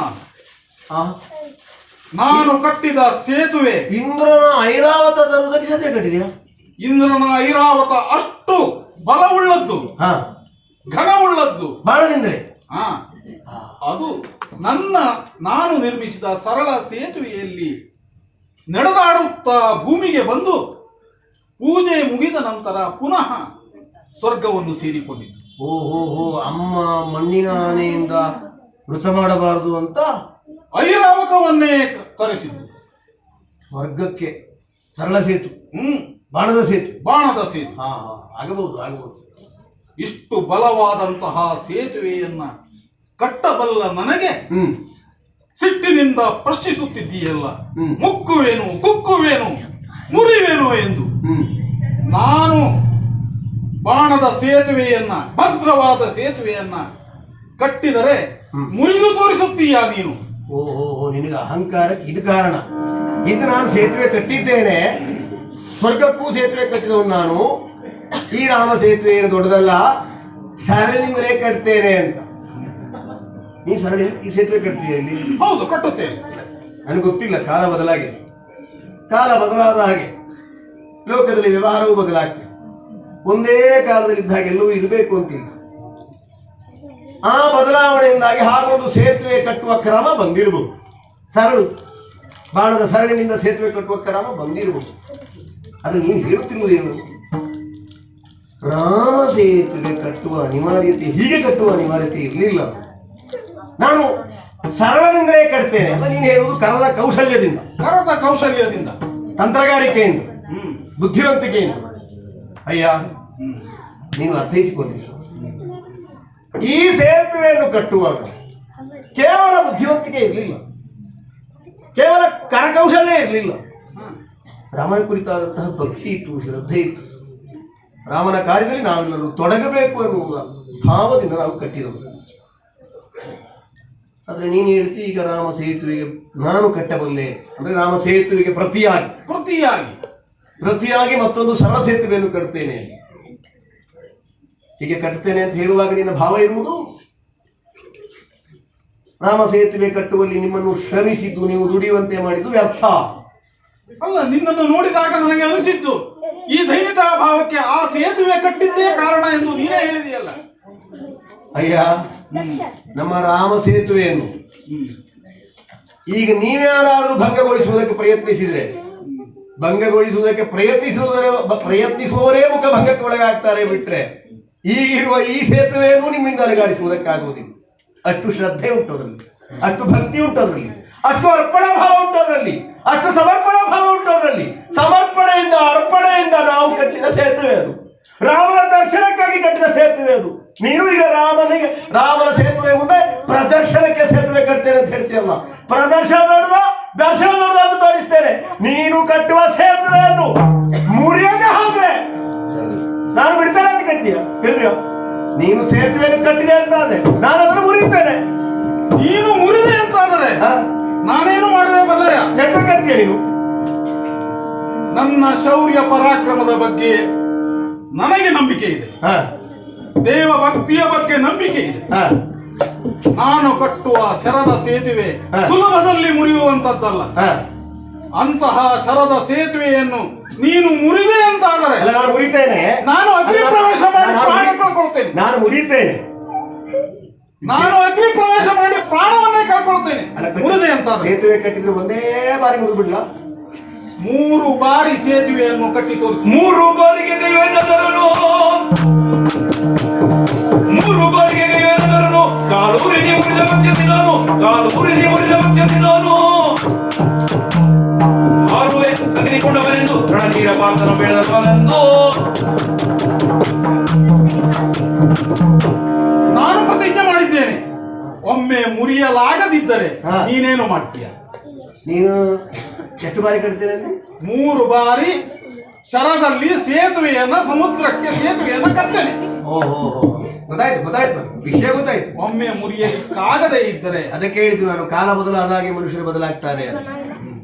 ನಾವು ಸೀತಾಮಾತೆಯನ್ನು ಕಾಣುವುದಕ್ಕಾಗಿ ಸೇತುವೆಯನ್ನು ಕಟ್ಟುವಾಗ, ತರುವುದಕ್ಕಾಗಿ ಸೇತುವೆಯನ್ನು ಕಟ್ಟುವಾಗ 2-3 ಬಾರಿ ಕಟ್ತೇವೆ, 4 ಬಾರಿ ಕಟ್ತೇವೆ ಅಂತೆಲ್ಲ ಹೇಳಿ ಒಂದೇ ಬಾರಿ ಸೇತುವೆ ಕಟ್ಟಿದ್ದೇವೆ. ಈ ಸೇತುವೆ ಮೇಲೆ ಲಕ್ಷೋಪಾಧಿ ಕಪಿಸೇನೆ ಆಗಿದೆ. ಆದರೆ ಈಗ ನಾನು ರಾಮ ಸೇತುವೆಯನ್ನು ಕಟ್ಟುವುದರ ಕುರಿತಾಗಿ ನಿನ್ನನ್ನು ವಿರೋಧಿಸುವಾಗ ನೀನು ಹೇಳ್ತೀನಿ 3 ಬಾರಿ ಕಟ್ತೇನೆ. ಅದನ್ನು ನಿನಗೆ ಗೊತ್ತುಂಟು. ಬಹುಶಃ ಮೊದಲನೇ ಬಾರಿ ಕಟ್ಟಿದಾಗ ಮುರಿದ ಇವನು. ಕಾಲ ಬದಲಾದಾಗಿ ನಿಮ್ಮ ಅದೇ ಸರಳಿನ ಸೇತುವೆ ಹಣೆ ಬರದು. ಸರಳಿಂದ ಕಟ್ಟುವ ಸೇತುವೆ ಮುರಿಯಬಹುದು ಎನ್ನುವ ಮಾನಸಿಕತೆ ನಿನ್ನಲ್ಲಿ ಇರುವುದಿಲ್ಲವೇ ಅಲ್ವಾ? 3 ಬಾರಿ ಕಟ್ತೇನೆ ಅಂತ ಹೇಳಿದ್ರು. ನೀನು 3 ಅಲ್ಲ, ಎಷ್ಟು ಬಾರಿ ಬೇಕಿದ್ರೆ ಕಟ್ಟು. ನೀನು ಕಟ್ಟುವ ಸೇತುವೆಯನ್ನು ಮುರಿಯದೆ ಹೋದ ನಾನೇನು ಮಾಡ್ತೇನೆ ಅಂತ ಗೊತ್ತು ನನಗೆ. ಶರದಿ ಮೂವೇಣಿ ಸೇತುವ ಮಾತೆ.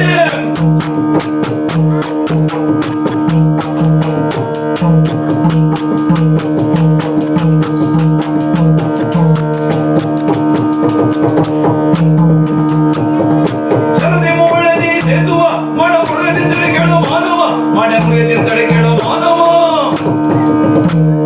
ನರನಿರು ಬೇಡಿದಂತೇನೆಂದು ಬೆಳವರು ಪರಾಕ್ರಮವಾಯಿಸುವುದನೆಂದು. ರಾಮ ಸೇತುವೆಗೆ ಪ್ರತಿಯಾಗಿ ಸರಳಿನಿಂದ ಸೇತುವೆ ಕಟ್ತೇನೆ ಅಂತ ಹೇಳುತ್ತಿರುವಂತಹ ನಿನ್ನ ಮಾತಿಗೆ ಪ್ರತಿಯಾಗಿ ನನ್ನ ಮಾತುಂಟು. ನೀನು ಕಟ್ಟುವ 3 ಸೇತುವೆಗಳನ್ನು, ಅಂದ್ರೆ 3 ಬಾರಿ ಕಟ್ಟುವ ಸೇತುವೆಗಳನ್ನು ನಾನು ಮುರಿತೇನೆ. ಹಿಂದೆ ಪರ್ವತವನ್ನೇರಿ ಒಂದೇ ಕಾಲಲ್ಲಿ ಪರ್ವತವನ್ನು ಒತ್ತಿ ಸಮುದ್ರವನ್ನು ಹಾರಿದವನು ನಾನು, ಲಂಕೆಗೆ ಜಿಗಿದವನು ನಾನು. ಹಾರುವ ಭರದಲ್ಲಿ ಪರ್ವತವೇ ಒಮ್ಮೆ ಅಲುಗಾಡುವಂತೆ ಮಾಡಿದವನು ನಾನು, ರಾಮನಿಗೆ ಅರ್ಪಿಸಿಕೊಂಡವನು ನಾನು. ನನ್ನ ಎಡೆಗಾಲಲ್ಲಿ ಒತ್ತು ಆ ಸೇತುವೆಯನ್ನು ಮುರಿತೇನೆ. ಮಾತ್ರ ಅಲ್ಲ, ಮುರಿಯದೆ ಹೋದ್ರೆ ಏನು ಅನ್ನುವ ಪ್ರಶ್ನೆ ನಿಂದು. ಈಗ ನೀನು ಮುರಿಯದೆ ಹೋದ್ರೆ ಅಗ್ನಿ ಪ್ರವೇಶ ಮಾಡಿ ಅಂದ್ರೆ ನೀನು ನಿನ್ನ ಶರೀರವನ್ನು ಕಳೆದುಕೊಂಡು ಬಿಡ್ತು. ಅಗ್ನಿ ಪ್ರವೇಶ ಎಲ್ಲ ಮಾಡುವುದಿಲ್ಲ. ನಾನು ಈ ಶರೀರ ಹೋದ್ರೆ ನನ್ನ ಸಾವು ಅಂತ ಭಾವಿಸಿದವನಲ್ಲ, ಅರ್ಥ ಮಾಡಿಕೊ. ಶರೀರ ಹೋದ್ರೆ ಸಾವು ಅಂತ ಭಾವಿಸಿದವನಲ್ಲ ನಾನು. ರಾಮನನ್ನ ಉಸಿರು ಅಂತ ಭಾವಿಸಿದವನು, ರಾಮನ ಪ್ರಾಣ ಅಂತ ಭಾವಿಸಿದವನು, ರಾಮನೇ ನನಗೆ ಸರ್ವಸ್ವ ಅಂತ ಭಾವಿಸಿದವನು, ರಾಮನಿಗೆ ದಾಸನಾಗಿ ಬದುಕಿದವನು ನಾನು. ರಾಮದಾಸ ಅಂತ ಹೆಮ್ಮೆಯಿಂದ ಹೇಳಿಕೊಂಡವನು ನಾನು. ಲಂಕೆಗೆ ರಾಮನ ಸಮ್ಮುಖದಲ್ಲಿ ಹೋದಾಗ ನೀನಾನಂದ್ಯ ಅಂತ ಕೇಳಿದಾಗ ರಾಮನ ಕಟ್ಟ ಕಡೆಯ ದಾಸ ಅಂತ ಹೇಳಿಕೊಂಡವನು ನಾನು. ರಾಮನಿಗೆ ಸಮರ್ಪಣಾ ಭಾವದಿಂದ ಕಾರ್ಯ ಮಾಡಿದವನು ನಾನು. ನನಗೆ ಗೊತ್ತಿಲ್ಲ ನೀವೆಲ್ಲ ಹೇಗಿದ್ದೀರಿ ಅಂತ. ಬಹುಶಃ ನನಗೇನಾದರೂ ಕೊಟ್ಟರೆ ಅವನು ನನಗೆ ದೇವರು, ಕೊಡದೆ ಹೋದರೆ ದೇವರೇ ಅಲ್ಲ ಅಂತ ಹೇಳುವ ಕಾಲ ಇರಬಹುದಿಲ್ಲ. ನಾನು ಹಾಗಲ್ಲ, ನನಗೇನೂ ಬೇಡ. ರಾಮ ನಿನ್ನ ನಾಮ ಹೊಂದಿದ್ದರೆ ಸಾಕು, ನಾನು ಎಲ್ಲವನ್ನೂ ಪಡೆದ ಭಾವವನ್ನು ಅನುಭವಿಸ್ತೇನೆ, ಸಂತೋಷವನ್ನು ಅನುಭವಿಸ್ತೇನೆ ಎನ್ನುವ ನಿರ್ವ್ಯಾಜ ಭಕ್ತಿಯಿಂದ ನಿಷ್ಕಾರಣವಾಗಿ ರಾಮನ ಸೇವೆ ಮಾಡಿದವರು, ಹೃದಯದಲ್ಲಿ ರಾಮನನ್ನು ಇರಿಸಿಕೊಂಡವರು, ರಾಮದಾಸರಾಗಿ ತಿರುಗಿದವರು. ನಾನು ಲೋಕದಲ್ಲಿ ಪ್ರಸಿದ್ಧಿಯೇ ಆಗ್ಬಿಟ್ಟು ನಿಮ್ಮವರಿಗೆ ಬಂದು ಮುಟ್ಟಿದೆ ಗೊತ್ತಿಲ್ಲ ನನಗೆ. ರಾಮ ಹನುಮ ಅಂದ್ರೆ ಯಾರು? ರಾಮದಾಸ ಹನುಮ, ಮತ್ತೆ ಬೇರೆ ಇಲ್ಲ ರಾಮ ಹನುಮಂತನಿಗೆ. ರಾಮನ ದಾಸ ಹನುಮ. ರಾಮನ ದಾಸನಾಗಿರುವ ನಾನು ನಿನ್ನ ದಾಸನಾಗ್ತೇನೆ. ರಾಮನ ದಾಸತ್ವವನ್ನು ಕಳೆದುಕೊಳ್ಳುವುದು ಅಂತಂದ್ರೆ ಹನುಮನಿಗೆ ಸಾವು, ಹನುಮನಿಗೆ ಮರಣ. ರಾಮದಾಸನಾದ ನಾನು ನಿನ್ನ ದಾಸನಾಗ್ತೇನೆ. ನೀನು ಎಂತ ಹೇಳಿದ್ದು? ಕುಂತಿಯ ಮಗ ಪಾರ್ಥ ಅಲ್ವ? ಪಾರ್ಥನ ದಾಸನಾಗಿ ನಿನ್ನ ಎದೆ ಬರ್ತೇನೆ. ಹಾಗಾದ್ರೆ ಇದೋ ನೋಡು, ಶರದಿಂದ ಸೇತುವೆಯನ್ನ ನನ್ನ ಚಾಕಚಕ್ಯತೆಯಿಂದ, ನನ್ನ ವೈಜ್ಞಾನಿಕ ಪರಿಕಲ್ಪನೆಯಿಂದ ಭದ್ರವಾಗಿ ಹೇಗೆ ಕಟ್ಟುತ್ತೇನೆ. ನೋಡು ನೋಡು ನುಡಿ ಕೇಳ್ದಂತ ಮಾತನು ಸಂಧಿಸಿ ಶರಣದಲ್ಲಿ ಹೊಂದಿದೆ ತೈ ತೈ ತಂದಿನದೆ.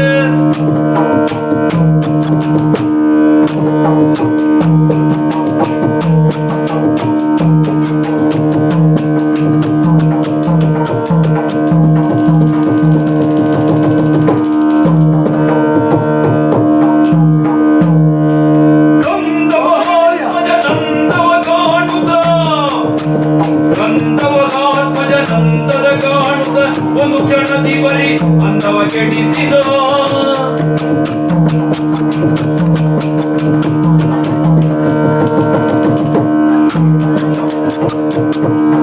ನೀನು ಕಟ್ಟಿದ ಮೊದಲ ಸೇತುವೆಯನ್ನು ಅರೆ ಕ್ಷಣದಲ್ಲಿ ನನ್ನ ಕಾಲಿನಿಂದ ಒದ್ದು ಮುರಿದಿದೆ. ಸಾಮಾನ್ಯ ಒಂದು ವಾನರ ಕಪಿ ಎಂದು ತಿಳಿದರೆ ದೇಹವನ್ನು ಉಬ್ಬಿಸಿ ಕಾಲಿನಿಂದ ಒತ್ತು ನಾನು ನಿರ್ಮಿಸಿದಂತಹ ಸೇತುವೆಯನ್ನ ಮುರಿದು ಹಾಕಿದನಲ್ಲ, ಮುರಿದದ್ದೇ ಅಲ್ಲ, ಅದರ ಒಂದು ಚೂರು ಸಹ ಕುರುಹು ಇಲ್ಲದಂತೆ ತೆಗೆದಿದ್ದಾನೆ. ಹಾಗಾದರೆ ನನ್ನ ಕೌಶಲ್ಯವನ್ನು ನಾನು ಎತ್ತರಿಸಿಕೊಳ್ಳಬೇಕಾಗಿದೆ. ನೀವು ಕಟ್ಟುವ ಸೇತುವೆ ಇದೆ, ನೀರಲ್ಲಿ ಬಿದ್ದರೆ ಸೇತುವೆ ಏನು ಕಾಣುವುದಿಲ್ಲ, ಅಲ್ಲಿ ಮಟ್ಟಿಗೆ ಹೋಗ್ತದೆ. ಕೋರೆ ಕೊಂಬುಗಳನ್ನು ಹೊಂದಿರುವಂತಹ ಬಾಣಗಳನ್ನ ಒಂದಕ್ಕೊಂದು ಜೋಡಿಸಿ ಇದು ಎರಡನೆಯ ಸೇತುವೆಯನ್ನ ಕಟ್ಟುತ್ತಿದ್ದೇನೆ. ಎಷ್ಟು ಭದ್ರವಾಗಿದೆ, ಯಾವ ರೀತಿಯಿಂದಲೂ ಮುರಿಯಲು ಸಾಧ್ಯವಾಗದಂತಹ ಸೇತುವೆಯನ್ನ ಕಟ್ಟುತ್ತೇನೆ. ನೋಡು ನೋಡು ನೋಡು. ನೀವು ಕಟ್ಟಿದ ಎರಡನೇ ಸೇತುವೆಯನ್ನು ಈಗ ಒತ್ತು ಮುರಿದಿದ್ದೇನೆ. ಎರಡು ಸೇತುವೆ ಹೋಯ್ತು. ಎರಡು ಸೇತುವೆಯನ್ನೂ ಮುರಿದು ಹಾಕಿದ್ದ. ಎರಡು ಬಾರಿ ಕಟ್ಟಿದ್ದು. ಎರಡು ಬಾರಿ ಕಟ್ಟಿದ್ದ. ಮೊದಲನೆಯ ಸೇತುವೆ ಸಂಪೂರ್ಣ ವಿನಾಶ, ಎರಡನೇ ಸೇತುವೆಯು ಕೇಳ ಹೆಸರಿಲ್ಲದಂತೆ ವಿನಾಶ ಆಯಿತು. ಆದರೆ ಇಷ್ಟಕ್ಕೆ ನನ್ನ ಕೌಶಲ್ಯ ಮುಗಿದಿಲ್ಲ. ನಾನು ಸಹ ಧನುರ್ವಿದ್ಯೆಯನ್ನ ಕಲಿತವನು. 10 ಬಾಣಗಳನ್ನ ಸರಣಿಯಲ್ಲಿ ಜೋಡಿಸಿ ಸೇತುವೆ ಕಟ್ಟುತ್ತೇನೆ. ಹೇಗೆ ಮುರಿಯುತ್ತೀಯೋ ನೀನು ನೋಡುತ್ತೇನೆ ನೋಡುತ್ತೇನೆ ನೋಡುತ್ತೇನೆ. ಸೇತುವೆ ನಿರ್ಮಾಣ ಆಗಿದೆ ನೋಡು. ಸರಳಿನಿಂದ ಸುತ್ತಿ ಸುತ್ತಿ ಕಟ್ಟಿದ ಸೇತುವೆಯಲ್ಲಿ ಕೇವಲ ಕೌಶಲ ಉಂಟು, ಕೇವಲ ತಂತ್ರಜ್ಞಾನ ಉಂಟು, ಕೇವಲ ವಿಜ್ಞಾನ ಉಂಟು. ಮುರಿಯುವ ನನಗೆ ಶ್ರದ್ಧೆ ಉಂಟು, ಭಕ್ತಿ ಉಂಟು. ಮೂರನೇ ಸೇತುವೆಯನ್ನು ಮುರಿತೇನೆ ಮುರಿತೇನೆ ಮುರಿತೇನೆ. ಆಗ ಮುರಿದಿದ್ದೇನೆ ನೋಡು, ಮುರಿದಿದ್ದೇನೆ.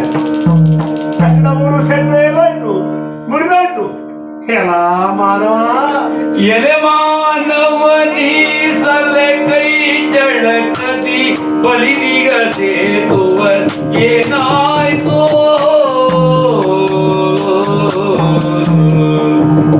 ಎಲೆ ಮಾನವ ಎಲೆ ಮಾನವ ಎಲೆ ಮಾನವನಿ ಸಲೆ ಕೈ ಚಳಕದಿ ಬಲಿಗ ಸೇತುವ ಏನಾಯ್ತು. ಬಲಿಗ ಸೇತುವ ಏನಾಯ್ತು. ಎಲೆ ಮಾನವ ಎಲೆ ಮಾನವ ಎಲೆ ಮಾನವನಿ ಸಲೆಗೈ ಚಳಕದಿ ಬಲಿದಿಗ ಸೇತುವದೇ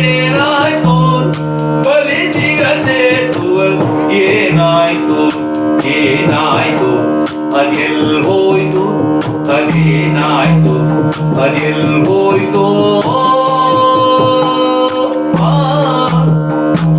ಬಲಿಮುಖರೈ ನಾವು ಬಲು ಬಟರೈ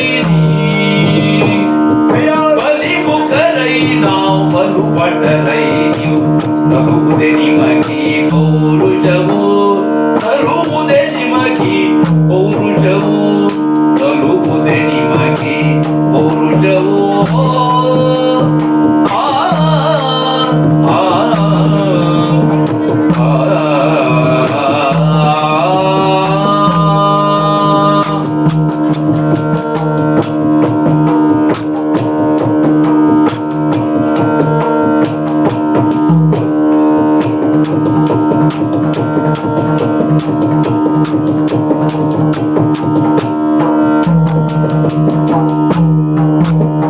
ಬಲಿಮುಖರೈ ನಾವು ಬಲು ಬಡರೈ ನೀವು ಸಲುವುದೆ ನಿಮಗಿ ಪೌರುಷವು ಸಲುವುದೆ ನಿಮಗಿ ಪೌರುಷವು ಪೌರುಷವು ಪೌರುಷವು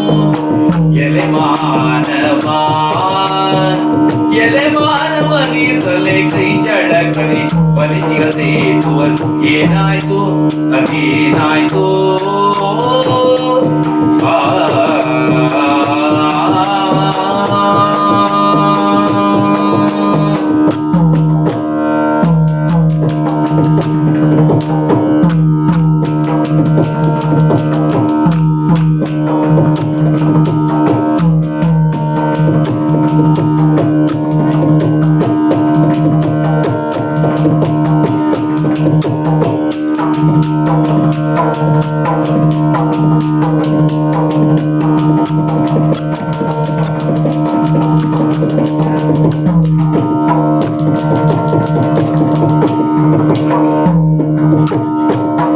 ಎಲೆ ಮಾನವ ನೀ ಸಲೆ ಕೈ ಚಡಕದಿ ಬಲಿಸಿಗ ಸೇತುವ ಏನಾಯ್ತು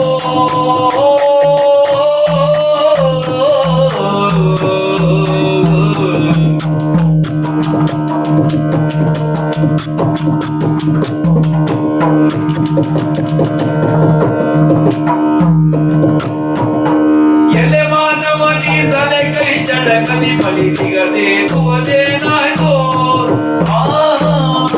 ಎಲೆ ಮಾನವ ಆಗಂತುಕನೇ ಯಾತ್ರಿಕನೇ ಬೇಕಿತ್ತು ನಿನಗೆ ಆಯ್ತು 3 ಬಾರಿ ಸೇತುವೆಯನ್ನು ಕಟ್ತೇನೆ ಕಟ್ಟಿದನು ನೀನು ಮುರಿಯದೆ ಹೋದ್ರೆ ಏನು ಮಾಡ್ತಿ ನಾನು ಕಟ್ಟುತ್ತೇನೆ ಎನ್ನುವ ಅಹಂಕಾರದಿಂದ ಸರಳಿನಿಂದ ಸೇತುವೆ ಕಟ್ಟಿದೆ ನೀನು ಕಟ್ಟಿದ ಸೇತುವೆ ಏನಾಯ್ತು ಅದು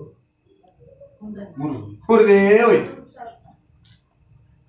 ನೀವು ಮಾನವರು ನಾವು ವಾನರ ಮರದಿಂದ ಮರಕ್ಕೆ ಹಾರುತ್ತಾ ಟಿಟಿರಿ ಎಂದು ಕೂಗುತ್ತಾ ಒಂದು ಮಂಗದ ತಲೆಯನ್ನು ಮತ್ತೊಂದು ಮಂಗ ಹಿಡಿದುಕೊಂಡು ಅದರೊಳಗೆ ಏನು ಹೆಕ್ಕುವರು ಅಂತ ನೀವು ಆಡ್ತೀರಂತ ಹಣ್ಣಾಗಿದೆಯೋ ಅಂತ ನೋಡದೇನೆ ಕಾಯಿಯನ್ನು ಕೆರೆದುಕೊಂಡು ತಿನ್ನುವರು ಅಂತ ನಮ್ಮ ಬಗ್ಗೆ ಆಡ್ತೀರಂತ ಅಂದ್ರೆ ನಮ್ಮ ಬಗ್ಗೆ ಅಂದ್ರೆ ನಮ್ಮ ಜಾತಿಯ ಬಗ್ಗೆ ವಾನರರ ಬಗ್ಗೆ ನೀವು ಮಾನವರು ಎಂದರೆ ಅವರು ಶಕ್ತಿಶಾಲಿಗಳು ಬುದ್ಧಿಶಾಲಿಗಳು ಅಂತ ಭಾವಿಸಿದವರು ನಾವು ಬಲಿಮುಖರು ನೀವೆಲ್ಲ ಬಲು ಭಟರು ಅಂತ ಭಾವಿಸಿದ್ದೇವೆ ಯಾಕೆ ಹಾಗೆ ಭಾವಿಸಿದ್ದೇವೆ ನಾವು ರಾಮನ ಕಾಲದವರು ನಮಗೆ ರಾಮನೆನ್ನುವನು ಮಾನವೋತ್ತಮ ಒಬ್ಬ ನಾರಾಯಣನಾಗುವುದು ಹೇಗೆ ಅಂತ ತೋರಿಸಿದವನು ತನ್ನ ಬದುಕಿನ ಆದರ್ಶವನ್ನು ಲೋಕಕ್ಕೆ ಪಾಠ ಮಾಡಿದವನು ರಾಮನ ಕಾಲದಲ್ಲಿ ಬದುಕಿದವನು ರಾಮನ ಕಾಲದಲ್ಲಿ ಮನುಷ್ಯರು ಹೀಗಿರಲಿಲ್ಲ ಬಹುಶಃ ಅದು ರಾಮರಾಜ್ಯ ಆದ ಕಾರಣ ಇರಬೇಕದು ನಾವು ಮಾಡಿದ್ದನ್ನು ರಾಮನ ಅನುಗ್ರಹದಿಂದ ಮಾಡಿದ್ದೇವೆ ಅಂತಲೇ ಹೇಳ್ತಿದ್ದೆ ಆದರೆ ನೀನು ಕಟ್ಟಿದ ಸೇತುವೆ ಮುರಿದೇ ಹೋಯ್ತು ಏನು ಮಾಡೋಣ ಈಗ ಇಲ್ಲ ನೀನು ಯೋಚಿಸಬೇಕಾದದ್ದಿಲ್ಲ ನಾನು ಆ ಕಾರಣವನಾದ್ರಿಂದ ಹೇಳುವುದಿಲ್ಲ ನೀನು ಕಟ್ಟಿದ ಸೇತುವೆಯನ್ನು ಮುರಿದು ಹಾಕಿದ್ದೇನೆ ಕಾರಣ ಇಷ್ಟೇ ಅದು ನೀನು ಕಟ್ಟುವಲ್ಲಿ ನಿನಗೆ ಕೇವಲ ಕೌಶಲ ಉಂಟು ತಂತ್ರಗಾರಿಕೆ ಉಂಟು ಆದರೆ ನಾವು ರಾಮ ಸೇತುವೆ ಕಟ್ಟಿವೆಯಲ್ಲಿ ಕೌಶಲ ತಂತ್ರಗಾರಿಕೆಯ ಜೊತೆಯಲ್ಲಿ ರಾಮನ ಕುರಿತಾದಂತಹ ಶ್ರದ್ಧೆ ಉಂಟು, ಭಕ್ತಿ ಉಂಟು ಮತ್ತು ರಾಮ ಕಾರ್ಯಕ್ಕಾಗಿ ಮಾಡಿದ ಕಾರ್ಯ ಇದು. ತಾಯಿಯಾದಂತಹ ಸೀತೆಯನ್ನು ದುರ್ನಾದಂತಹ ರಾವಣನಿಂದ ತರಿಸುವುದಕ್ಕಾಗಿ ಕಟ್ಟಿದಂತಹ ಸೇತುವೆ. ಹಾಗೆ ಈ ಸೇತುವೆಗೂ ನೀನು ಕಟ್ಟುವ ಸೇತುವೆಗೆ ಹೋಲಿಕೆ ಮಾಡುವುದೇ ಅಪರಾಧ ಆಗುತ್ತದೆ, ಅರಿವಿಲ್ಲದೆ ಮಾಡಿದ್ದು. ಹಾಗಾಗಿ ಚಿಂತಿಸಬೇಡ. ನೀನು ಹೀಗೊಂದು ಸೇತುವೆ ಕಟ್ಟಿದ್ದಿ, ಅದನ್ನು ನಾನು ಮುರಿದಿದ್ದೇನೆ ಅಂತ ಕಂಡವರಲ್ಲಿ ಹೋಗಿ ಹೇಳುವ ಮನಸ್ಸಿರುವ ನಾನಲ್ಲ. ಅವನು ಯಾರೋ ಅರ್ಜುನ ಅಂತೆ ಅಂತ ಪಾಂಡುವಿನ ಮಗ, ಶಂತನು ವಂಶದವನು, ಚಂದ್ರವಂಶೀಯನಾದವನು, ಇಲ್ಲಿ ಪ್ರಸಿದ್ಧಿಯವನು. ಈ ಪ್ರಸಿದ್ಧಿ ಇದ್ದವರಿಗೆ ಸ್ವಲ್ಪ ತಲೆಬಿಸಿ ಆಗ್ತದೆ. ನಮ್ಮ ಪ್ರಸಿದ್ಧಿ ಹೋದರೆ, ಪ್ರಚಾರ ಹೆಚ್ಚು ಕಡಿಮೆ ಆದರೆ, ಹಾಳಾದರೆ ಅಂತ ಚಿಂತೆ ಇರ್ತದೆ. ನಮಗ ಆ ಚಿಂತೆ ಇಲ್ಲ, ನಾವು ಪ್ರಚಾರವನ್ನು ಬಯಸಿದವರು ಅಲ್ಲ. ನೀನು ಬರುವಾಗ ನಾನು ಇಲ್ಲಿದ್ದೇನಲ್ಲ, ನಾನು ಯಾರನ್ನಾದ್ರೂ ತಿರುಗಿ ನೋಡಿದ್ದುಂಟ, ಅಥವಾ ಯಾರಾದ್ರೂ ನನ್ನನ್ನು ನೋಡಲಿ ಅಂತ ನಾನು ಯಾರನ್ನೇ ನೋಡಿದ್ದುಂಟ? ನಾನು ನತಮಸ್ತಕನಾಗಿ ರಾಮಧ್ಯಾನ ಮಾಡ್ತಾ ಇರು. ಹೆಚ್ಚಾದ್ರೆ ಸಮುದ್ರ ನೋಡ್ತೇನೆ, ಆಕಾಶ ನೋಡ್ತೇನೆ, ಸೂರ್ಯದೇವರನ್ನು ನೋಡ್ತೇನೆ, ಮತ್ತೆ ರಾಮನಾಮ ಹೇಳ್ತೇನೆ. ಇಷ್ಟೇ ಮಾಡ್ಕೊಂಡಿರು. ಒಂದು ಕೆಲಸ ಮಾಡು, ನಾನು ಯಾರಿಗೂ ಹೇಳುವುದಿಲ್ಲ. ಹೀಗೊಂದು ಸೇತುವೆ ಪ್ರಕರಣ ಆಯಿತು, ಹೀಗೆ ಯಾರೋ ಒಬ್ಬನು ಅರ್ಜುನ ಅಂತ ಬಂದ ಅವನು ಸೇತುವೆ ಕಟ್ಟಿದ, ನಾನು ಮುರಿದಿದ್ದೇನೆ ಅಂತ ಊರಲ್ಲೆಲ್ಲ ಪ್ರಚಾರ ಮಾಡೋದು. ನಾನು ನನ್ನಷ್ಟೊತ್ತಿಗೆ ಮತ್ತೆ ರಾಮಜಾಪದಲ್ಲಿ ಇರ್ತೇನೆ. ನನಗೆ ರಾಮನಾಮ ಬಿಟ್ಟರೆ ಬೇರೆ ಏನು ಬೇಕಾಗಿಲ್ಲ. ಹೋದ ಮರ್ಯಾದೆ ಹೋಯಿತು ಅಂತ ನಿನ್ನ ಜಾಗ ಖಾಲಿ ಮಾಡೋದು ಒಳ್ಳೆದು, ಊರು ಬಿಡುದು ಒಳ್ಳೆದು. ನಾನು ಯಾರಿಗೂ ಏನು ಹೇಳುವುದಿಲ್ಲ.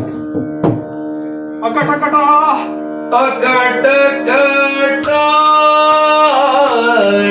ಏತಕೀವನಲಿ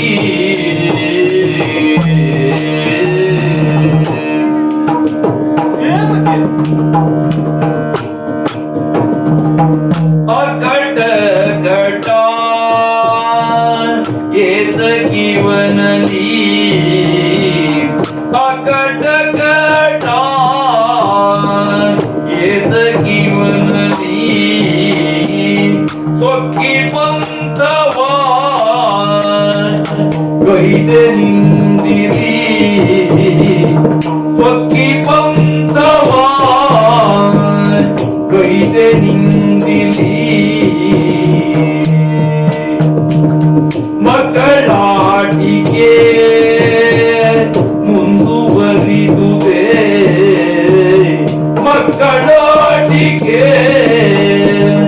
ಮುಂದುವರಿದುವೆ ಭಕ್ತಿದೇರನ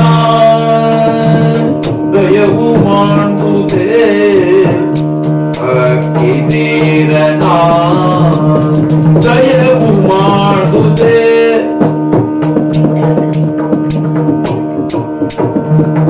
ಸಾಕು ತನ್ನಯ ಬಾಡಿಗೆ ಪರಿ ಸಾಕು ತನ್ನಯ ಬಾಡಿಗೆ ಪರಿ ಸಾಕು ತನ್ನಯ ಬಾಡಿಗೆ ಪರಿ ಕಾಕು ಕಪಿಯೊಳು ಮೈತಿರಿ ನೂಕಿ ಕಳೆವೆನು ಅಗ್ನಿಯಲಿತನು ಲೋಕ ನೋಡಲಿ ಎನ್ನುತ್ತ ನಿಂದನು ನೂಕಿ ಕಳೆವೆನು ಅಗ್ನಿಯಲಿತನು ಲೋಕ ನೋಡಲಿ ಏನೂತ ನಿಂದನು. ಎಂತಹ ಪರಿಸ್ಥಿತಿ ಒಂದು ಒದಗಿತು. ಅಣ್ಣ ಧರ್ಮರಾಯನಲ್ಲಿ, ನನ್ನ ಉಳಿದ ಸಹೋದರರಲ್ಲಿ ತೀರ್ಥಯಾತ್ರೆ ಎಂದು ಹೊರಟವನು ನಾನು. ರಾಮೇಶ್ವರಕ್ಕೆ ಬಂದೆ. ಸೇತುವೆಯನ್ನು ನೋಡಿ ಸಂಶಯಕ್ಕೆ ಒಳಗಾದೆ. ಶರಾದಿ ಸೇತುವನ್ನು ಕಟ್ಟಬಹುದೆಂದು ಭಾವಿಸಿದೆ. ನರಳುತ್ತಿರುವ ಕಪಿಯೊಂದನ್ನು ಕಂಡು ಅಲಕ್ಷ್ಯ ಮಾಡಿದೆ. ನೋಡಿದರೆ ಅವನು ರಾಮಚಂದ್ರನ ಪರಮದಾಸ ಹನುಮಂತನೇ ಆಗಿದ್ದಾನೆ. ಅವನನ್ನು ನೋಡಿ ನಾನು ಅವಹೇಳನ ಮಾಡಿದೆ. ಆ ಒಂದು ಕಪಿಯೊಂದಿಗೆ ಪಂಥವನ್ನು ಕಟ್ಟಿ ಮಾತಿಗೆ ಮಾತನ್ನು ಬೆಳೆಸಿದೆ. ಆ ಪಂಥದಲ್ಲಿ ಪ್ರತಿಜ್ಞೆ ಮಾಡಿದೆ. ನನ್ನ ಬಿಲ್ಲುಗಾರಿಕೆಯ ಬಗ್ಗೆ, ನಾನು ಕಲಿತಂತಹ ತಂತ್ರಜ್ಞಾನದ ಬಗ್ಗೆ, ಅದರ ವೈಜ್ಞಾನಿಕ ತಳಹದಿಗಳ ಬಗ್ಗೆ ಅಮಿತವಾದಂತಹ ಉತ್ಸುಕತೆಯನ್ನು ಹೊಂದಿದ್ದೆ, ಗೌರವವನ್ನು ಹೊಂದಿದ್ದೆ. ಅದರ ಜೊತೆಗೆ ಅದಕ್ಕೆ ಮೆರಗು ನೀಡುವಂತೆ ಅಹಂಕಾರವನ್ನು ಹೊಂದಿಬಿಟ್ಟೆನಲ್ಲ. ಅಹಂಕಾರದಿಂದ ನಾನು ಕಲಿತ ವಿದ್ಯೆ ಸರ್ವಶ್ರೇಷ್ಠವಾದದ್ದು ಎನ್ನುವಂತಹ ಭ್ರಮೆಯಿಂದ ಕಪಿಯೊಂದಿಗೆ ನಾನು ಪಂಥ ಕಟ್ಟಿ ಸೋತು ಹೋದೆ. ಅದರ ಜೊತೆಯಲ್ಲಿ ಆ ವಾನರ ಶ್ರೇಷ್ಠನು ಹೇಳಿದ್ದೇನು, ಬದುಕಿಕೋ ಹೋಗು. ಆದರೆ ಈ ರೀತಿಯಾಗಿ ಸೋತು ಹೋದಂತಹ ನಾನು ಬದುಕಬೇಕೆ? ಸಾಕು ಈ ಜೀವನ. ಸೋಲನ್ನೇ ಅರಿಯದಂತಹ ಪಾರ್ಥ ಎನಿಸಿಕೊಂಡಂತಹ ನಾನು ವಾನರನೊಡನೆ ಪಂಥ ಕಟ್ಟಿ ಸೋತು ಹೋದೆ, ದಯಾಭಿಕ್ಷೆಗೊಳಗಾದೆ ಎನ್ನುವ ಭ್ರಮೆಯಲ್ಲಿ ಅಥವಾ ವಾಸ್ತವವನ್ನು ಒಪ್ಪಿಕೊಂಡು ಬದುಕುವುದಕ್ಕಿಂತ ಸಾಯುವುದೇ ಲೇಸು. ಲೋಕದ ಜನರು ತಿಳಿದುಕೊಳ್ಳಲಿ ಹೇಗೆಂದು ಇಲ್ಲೇ ಇರುವಂತಹ ಕಟ್ಟಿಗೆಗಳನ್ನು ಸೇರಿಸಿ ಅಗ್ನಿಯನ್ನು ಜ್ವಾಲಾಪಿಸಿದ್ದೇನೆ. ಅಗ್ನಿಗೆ ನಮಸ್ಕಾರ ಮಾಡಿದ್ದೇನೆ. 3 ಸುತ್ತು ಪ್ರದಕ್ಷಿಣೆಯನ್ನ ಹಾಕುತ್ತಾ ಹಾರಿದ ಪೆನಗ್ನಿಯನೆನುತ ಮನವಾರ ನಿಂದಿರೆ, ಹಾರಿದ ಪೆನಗ್ನಿಯನೆನುತ ಮನವಾರ ನಿಂದಿರೆ, ವೃದ್ಧ ವಿಪ್ರಾಗಾರದಲ್ಲಿ ಹರಿವಂದು ನುಡಿಸಿದನೇನುದ.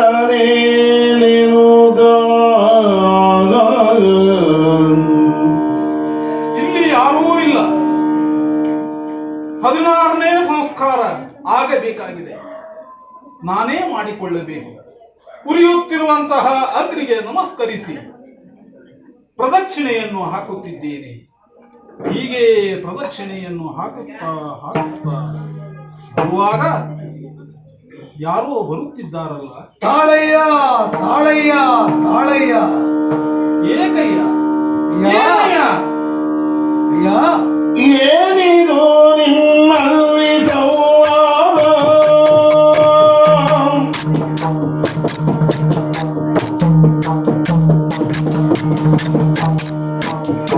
ಏನಿದು ನಿಮ್ಮಲ್ಲಿ ಸಂವಾದ? ಸಾಕಯ್ಯ ಕಡೆಯಿರಿ ನಾನು ಕೇಳಿಕೊಂಡ ಬೇನದ. ಸಾಕಯ್ಯ ಕಡೆಯಿರಿ ನಾನು ಕೇಳಿಕೊಂಡ ಬೇನದ.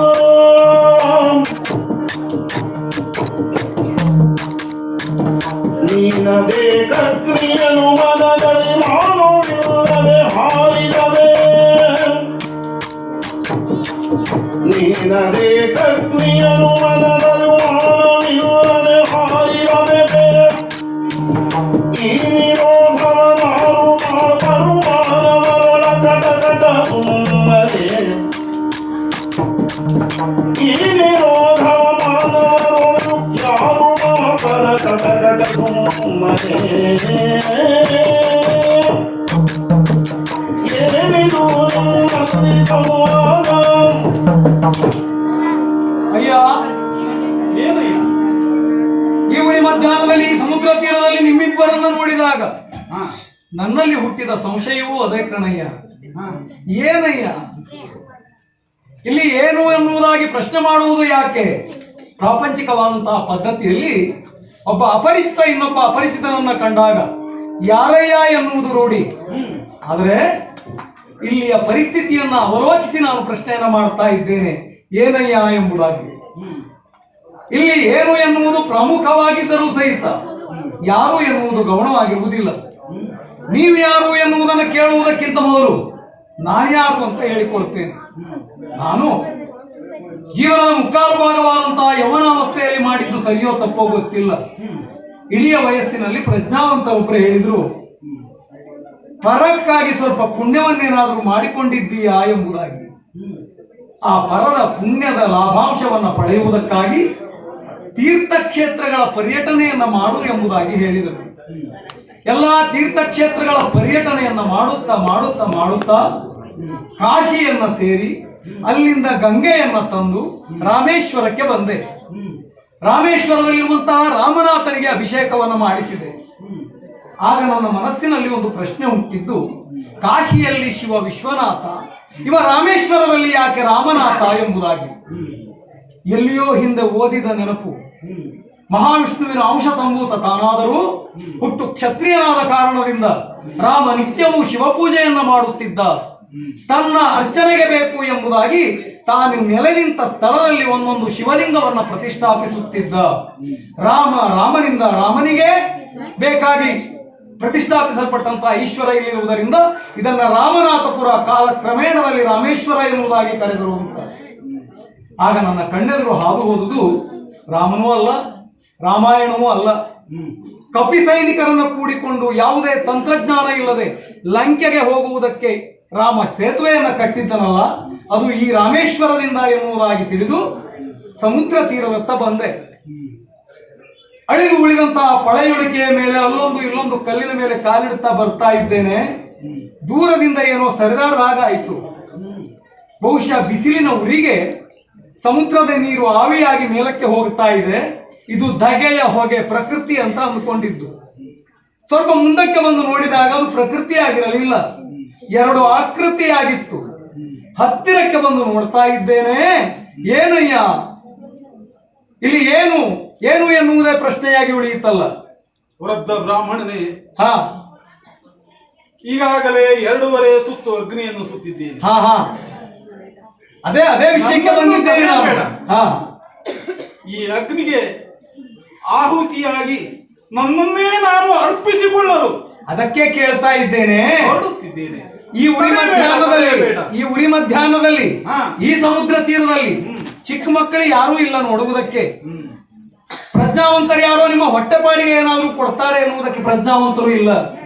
ಆದ್ರೂ ನಿಮ್ಮಿಬ್ಬರಲ್ಲೇ ಒಂದು ಡೊಂಬರಾಟುವ ಹೇಗೆ? ಇದು ನನ್ನ ಸಂದೇಹ ಮಾತ್ರ. ಯಾಕೆ ಬೆಂಕಿಯಲ್ಲಿ ಹಾರುವುದು, ಹಗ್ಗದ ಮೇಲೆ ನಡೆಯುವುದು, ವೇಷವನ್ನು ಮರಚುವುದು ಇದು ಡೊಂಬರಾಟಿಗರ ಕಾರ್ಯ. ಅವನೊಬ್ಬ ಕಪಿಯೋ ಕಪಿವೇಷಧಾರಿಯೋ ಗೊತ್ತಿಲ್ಲ, ಕಪಿ ಅಂತ ಇದ್ದಾನೆ. ನೀನೊಬ್ಬ ಅಗ್ನಿಕುಂಡವನ್ನು ಸೃಷ್ಟಿ ಮಾಡಿಕೊಂಡಿದ್ದಿ, ಅದರಲ್ಲಿ ಬೀಳ್ತೀಯೋ ಬಿಡ್ತೀಯೋ ಗೊತ್ತಿಲ್ಲ. ಹಾಗಾಗಿ ಕೇಳಿದ್ದು ಮಾತ್ರ. ಇದು ಒಂದು ವೇಳೆ ಡೊಂಬರಾಟವೇ ಆಗಿದ್ರೆ ನಾನು ಕೆಲವು ಕಾಲ ನೋಡ್ಕೊಂಡು ಹೊರಟು ಹೋಗ್ತೇನೆ. ಅದಲ್ಲ ಅಂತ ಆದ್ರೆ ನೀವು ಯಾರು, ಇಲ್ಲಿ ನಡೆಯುತ್ತಿರುವುದೇನು, ಇದಕ್ಕೆಲ್ಲ ಏನು ಕಾರಣ? ಇದಕ್ಕೂ ಕಾರಣವಿಲ್ಲದೆ ಹಾ ನಾನು ಅಗ್ನಿಯನ್ನು ಪ್ರದಕ್ಷಿಣೆ ಮಾಡುತ್ತಿಲ್ಲ. ಹಾ ಇದಕ್ಕೂ ಕಾರಣ ಇದೆ. ಏನಾಯಿತು? ನಾನೂ ಸಹ ನಿಮ್ಮಂತೆ ಹಾ ತೀರ್ಥಯಾತ್ರೆಗೆಂದು ಹಾ ಈ ರಾಮೇಶ್ವರಕ್ಕೆ ಬಂದವನು. ಹಾ ಹಾ ಹಾ ಬಂದಾಗ ಹಾ ನೋಡುತ್ತಾ ಆ ಸೇತುವನ್ನು, ರಾಮ ಸೇತುವನ್ನು ನೋಡಿ ಹಾ ಕೆಲವು ಕ್ಷಣ ಹಾ ಸಂಶಯಕ್ಕೊಳಗಾದೆ. ಹಾ ಅದರ ಜೊತೆಯಲ್ಲಿ ಹಾ ಶ್ರೀರಾಮನನ್ನೇ ಸಂಶಯಿಸಿದೆ. ಓಹೋ ಶರದಿಂದ ಸೇತುವನ್ನು ಹಾ ನಿರ್ಮಿಸಲು ಸಾಧ್ಯವಿದ್ದರೂ ಸಹ ಹಾ ಶ್ರೀರಾಮಚಂದ್ರ ಇಷ್ಟೆಲ್ಲ ಶ್ರಮವನ್ನು ವಹಿಸಿ ಹಾ ಈ ಸೇತುವೆಯನ್ನ ಯಾಕೆ ಕಟ್ಟಿದ? ಹಾ ಹಾ ಹಾ ದೈನ್ಯದಿಂದ ಕುಳಿತಿರುವಂತಹ ಮರ್ಕಟವನ್ನು ನೋಡಿ ಹಾ ಈ ಮರ್ಕಟನ ದೈನ್ಯ ಸ್ಥಿತಿಗೆ ಹಾ ರಾಮ ಸೇತು ಕಟ್ಟಿದ್ದೇ ಕಾರಣವಾಯಿತೆ ಹಾ ಹಾ ಹಾ ಎನ್ನುವ ದುಃಖ ಭಾವ ಹಾ ನನ್ನಲ್ಲಿ ಉಂಟಾಯಿತು. ಹಾ ಅದನ್ನು ಕೇಳಿದೆ. ಹಾ ಈತ ನೋಡಿದರೆ ಹಾ ತಾನೇ ಪ್ರಾಣವಾಯುವಿನ ಸುತ ಹಾ ಹನುಮಂತ ಹಾ ಹಾ ಹಾ ಎಂದು ಹೇಳಿದಾಗ ನಂಬಲಿಲ್ಲ.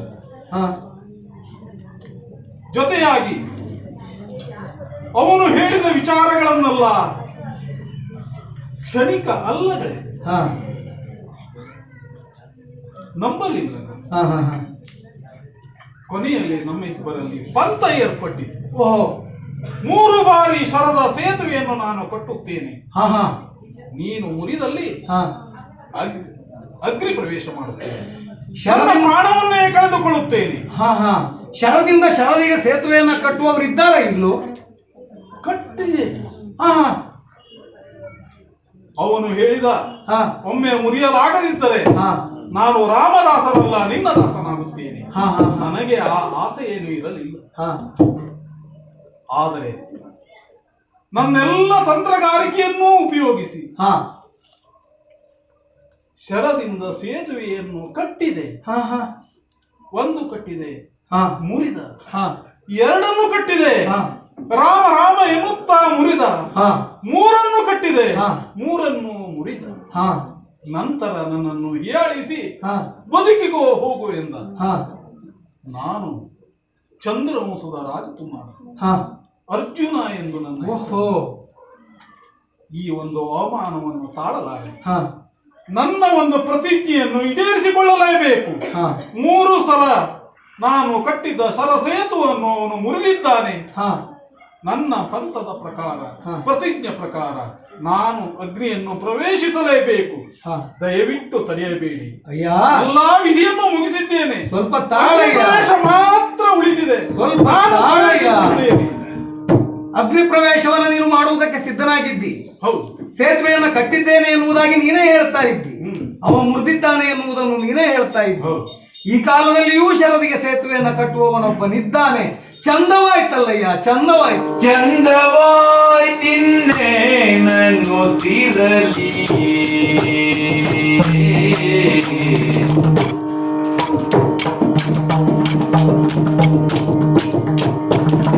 ಚಂದವಾಯ್ತು ಚಂದವಾಯ್ತು ಚಂದವಾಯ್ತಿನ್ನೇನನ್ನು ಸಿರಲಿ ನಿನ್ನಯ ಶೌರ್ಯ ಅಂದವನ್ನು ನೋಡಬೇಕಿಲ್ಲಿ ನಿನ್ನಯ ಶೌರ್ಯ ಅಂದವನ್ನು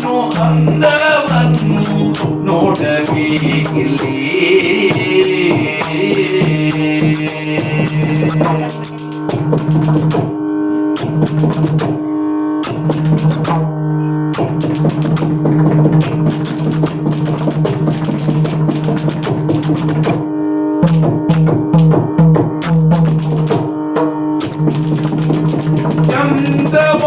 ಚಂದವಾಯ್ತಿನ್ನೇನನ್ನು ಸಿರಲಿ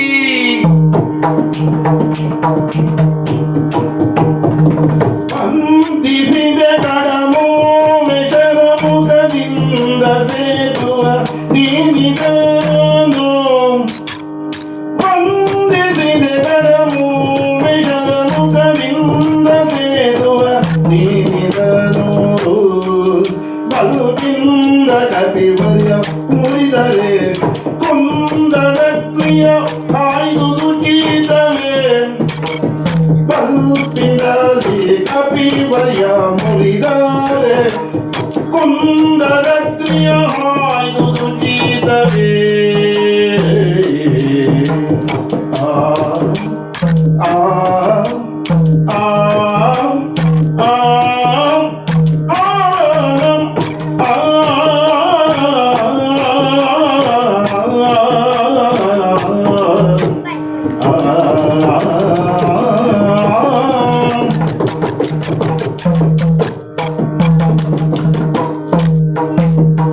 ಬಂಧಿಸಿದೆ ಕಡಮೋವೇಶರ ಮುಖದಿಂದ ಸೇತುವ ನೀರನು ಕಲ್ಪಿಂದಲಿ ಕವಿವರಿಯ ಮುರಿದರೆ ಕುಂದರ ಪ್ರಿಯ ಹಾಯುವುದು ಚಿತಾವೇ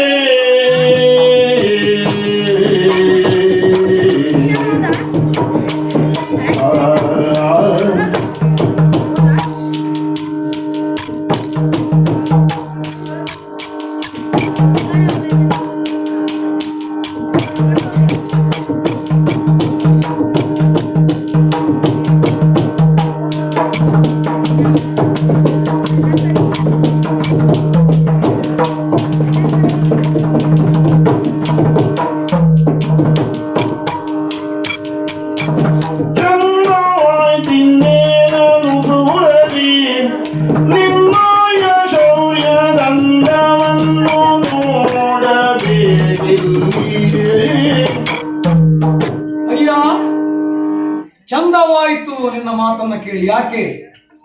ಶರಮಾತ್ರದಿಂದ ಶರದಿಗೆ ಸೇತುವೆಯನ್ನು ಕಟ್ಟುವಂತಹ ಒಬ್ಬ ಸಾಹಸಿ ಜಗತ್ತಿನಲ್ಲಿ ಇದ್ದಾನೆ ಎನ್ನುವುದು ಜಗತ್ತಿಗೆ ತಿಳಿಯುತ್ತಲ್ಲ.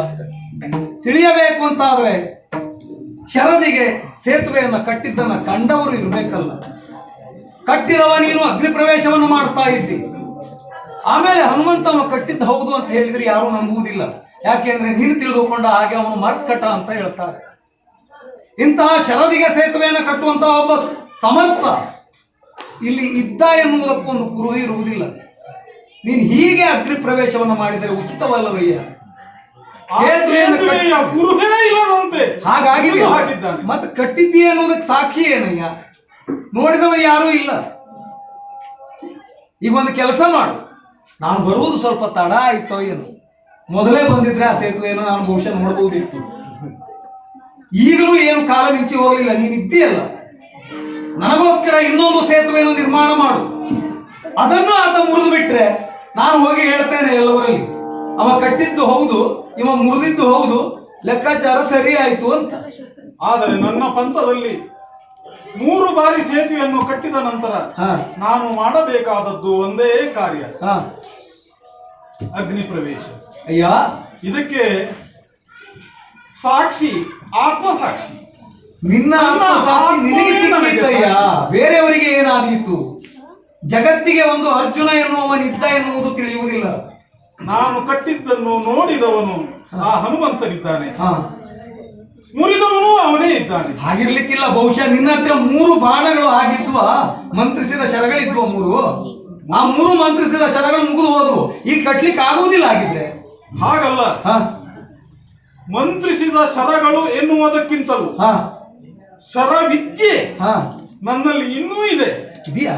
ಆದರೆ ಮಾತಿನ ಪ್ರಕಾರ ನಡೆದುಕೊಳ್ಳಬೇಕಾದದ್ದು ನಾನಲ್ಲ.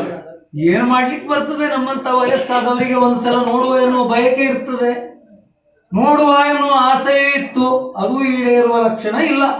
ನಾನು ಕಟ್ಟಬಹುದು, ಆದರೆ ಅದಕ್ಕೆ ಆ ಶ್ರೀಮಾನ್ ವಾನರ ಹನುಮಂತ ಒಪ್ಪಬೇಕಲ್ಲ. ಹಾಗಾದ್ರೆ ನನಗೋಸ್ಕರ ನೀವು ಶರದಿಗೆ ಸೇತುವೆಯನ್ನು ಕಟ್ಟುವುದಕ್ಕೆ ಸಿದ್ಧ? ಸೇತುವೆಯನ್ನು ಕಟ್ಟಿ ತೋರಿಸಬಲ್ಲೆ. ಹಾಗಾದ್ರೆ ಅವನಲ್ಲಿ ಕೇಳ್ತೇನೆ. ಅಯ್ಯ ಹನುಮಂತ, ನೀನು ಹನುಮಂತ ಎನ್ನುವುದನ್ನ ಆತ ಹೇಳಿದ್ದಾನೆ. ಹೆಚ್ಚಿಗೆ ಹೊತ್ತು ಹಾಳು ಮಾಡುವುದಿಲ್ಲ.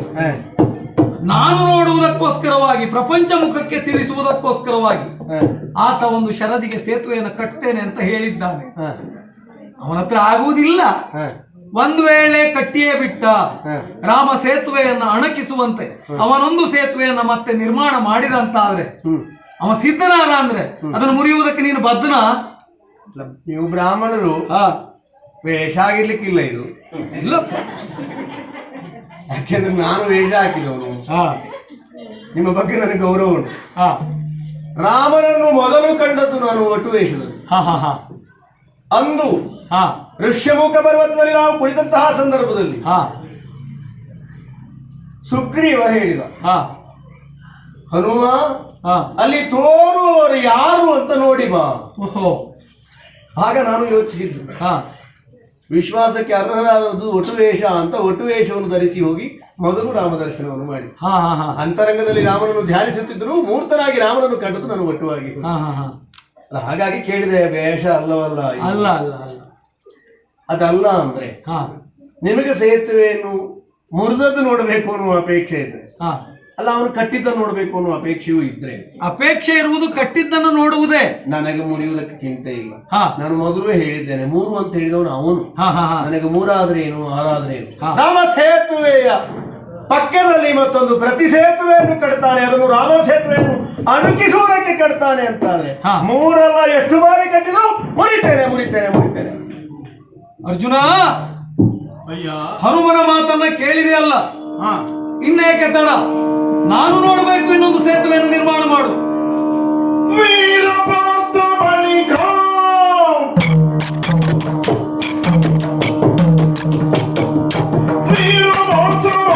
ನಾನು ಬೇರೆ ಯಂತ್ರದಿಂದ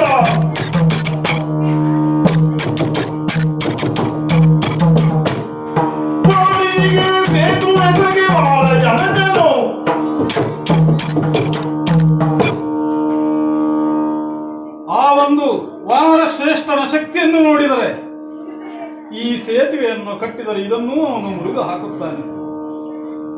ಅದರಲ್ಲಿ ಅಪನಂಬಿಕೆ ನನಗಿಲ್ಲ. ಆದರೆ ಈ ವೃದ್ಧ ಬ್ರಾಹ್ಮಣರು ಸೇತುವೆ ಕಟ್ಟುವುದನ್ನ, ಶರದಿಂದ ಸೇತುವೆ ಕಟ್ಟುವುದನ್ನ ನೋಡಬೇಕೆಂದು ಬಯಸುತ್ತಿದ್ದಾರಲ್ಲ, ಅಂತಿಮ ಕ್ಷಣದಲ್ಲಿ ವೃದ್ಧ ಬ್ರಾಹ್ಮಣರ ಆಸೆಯನ್ನು ನೆರವೇರಿಸುವುದು ನನ್ನ ಕರ್ತವ್ಯ. ವಾನರ ಶ್ರೇಷ್ಠನೂ ಸಹ ಅದನ್ನು ಸಮ್ಮತಿಸುತ್ತಾರೆ. ಆದ್ದರಿಂದ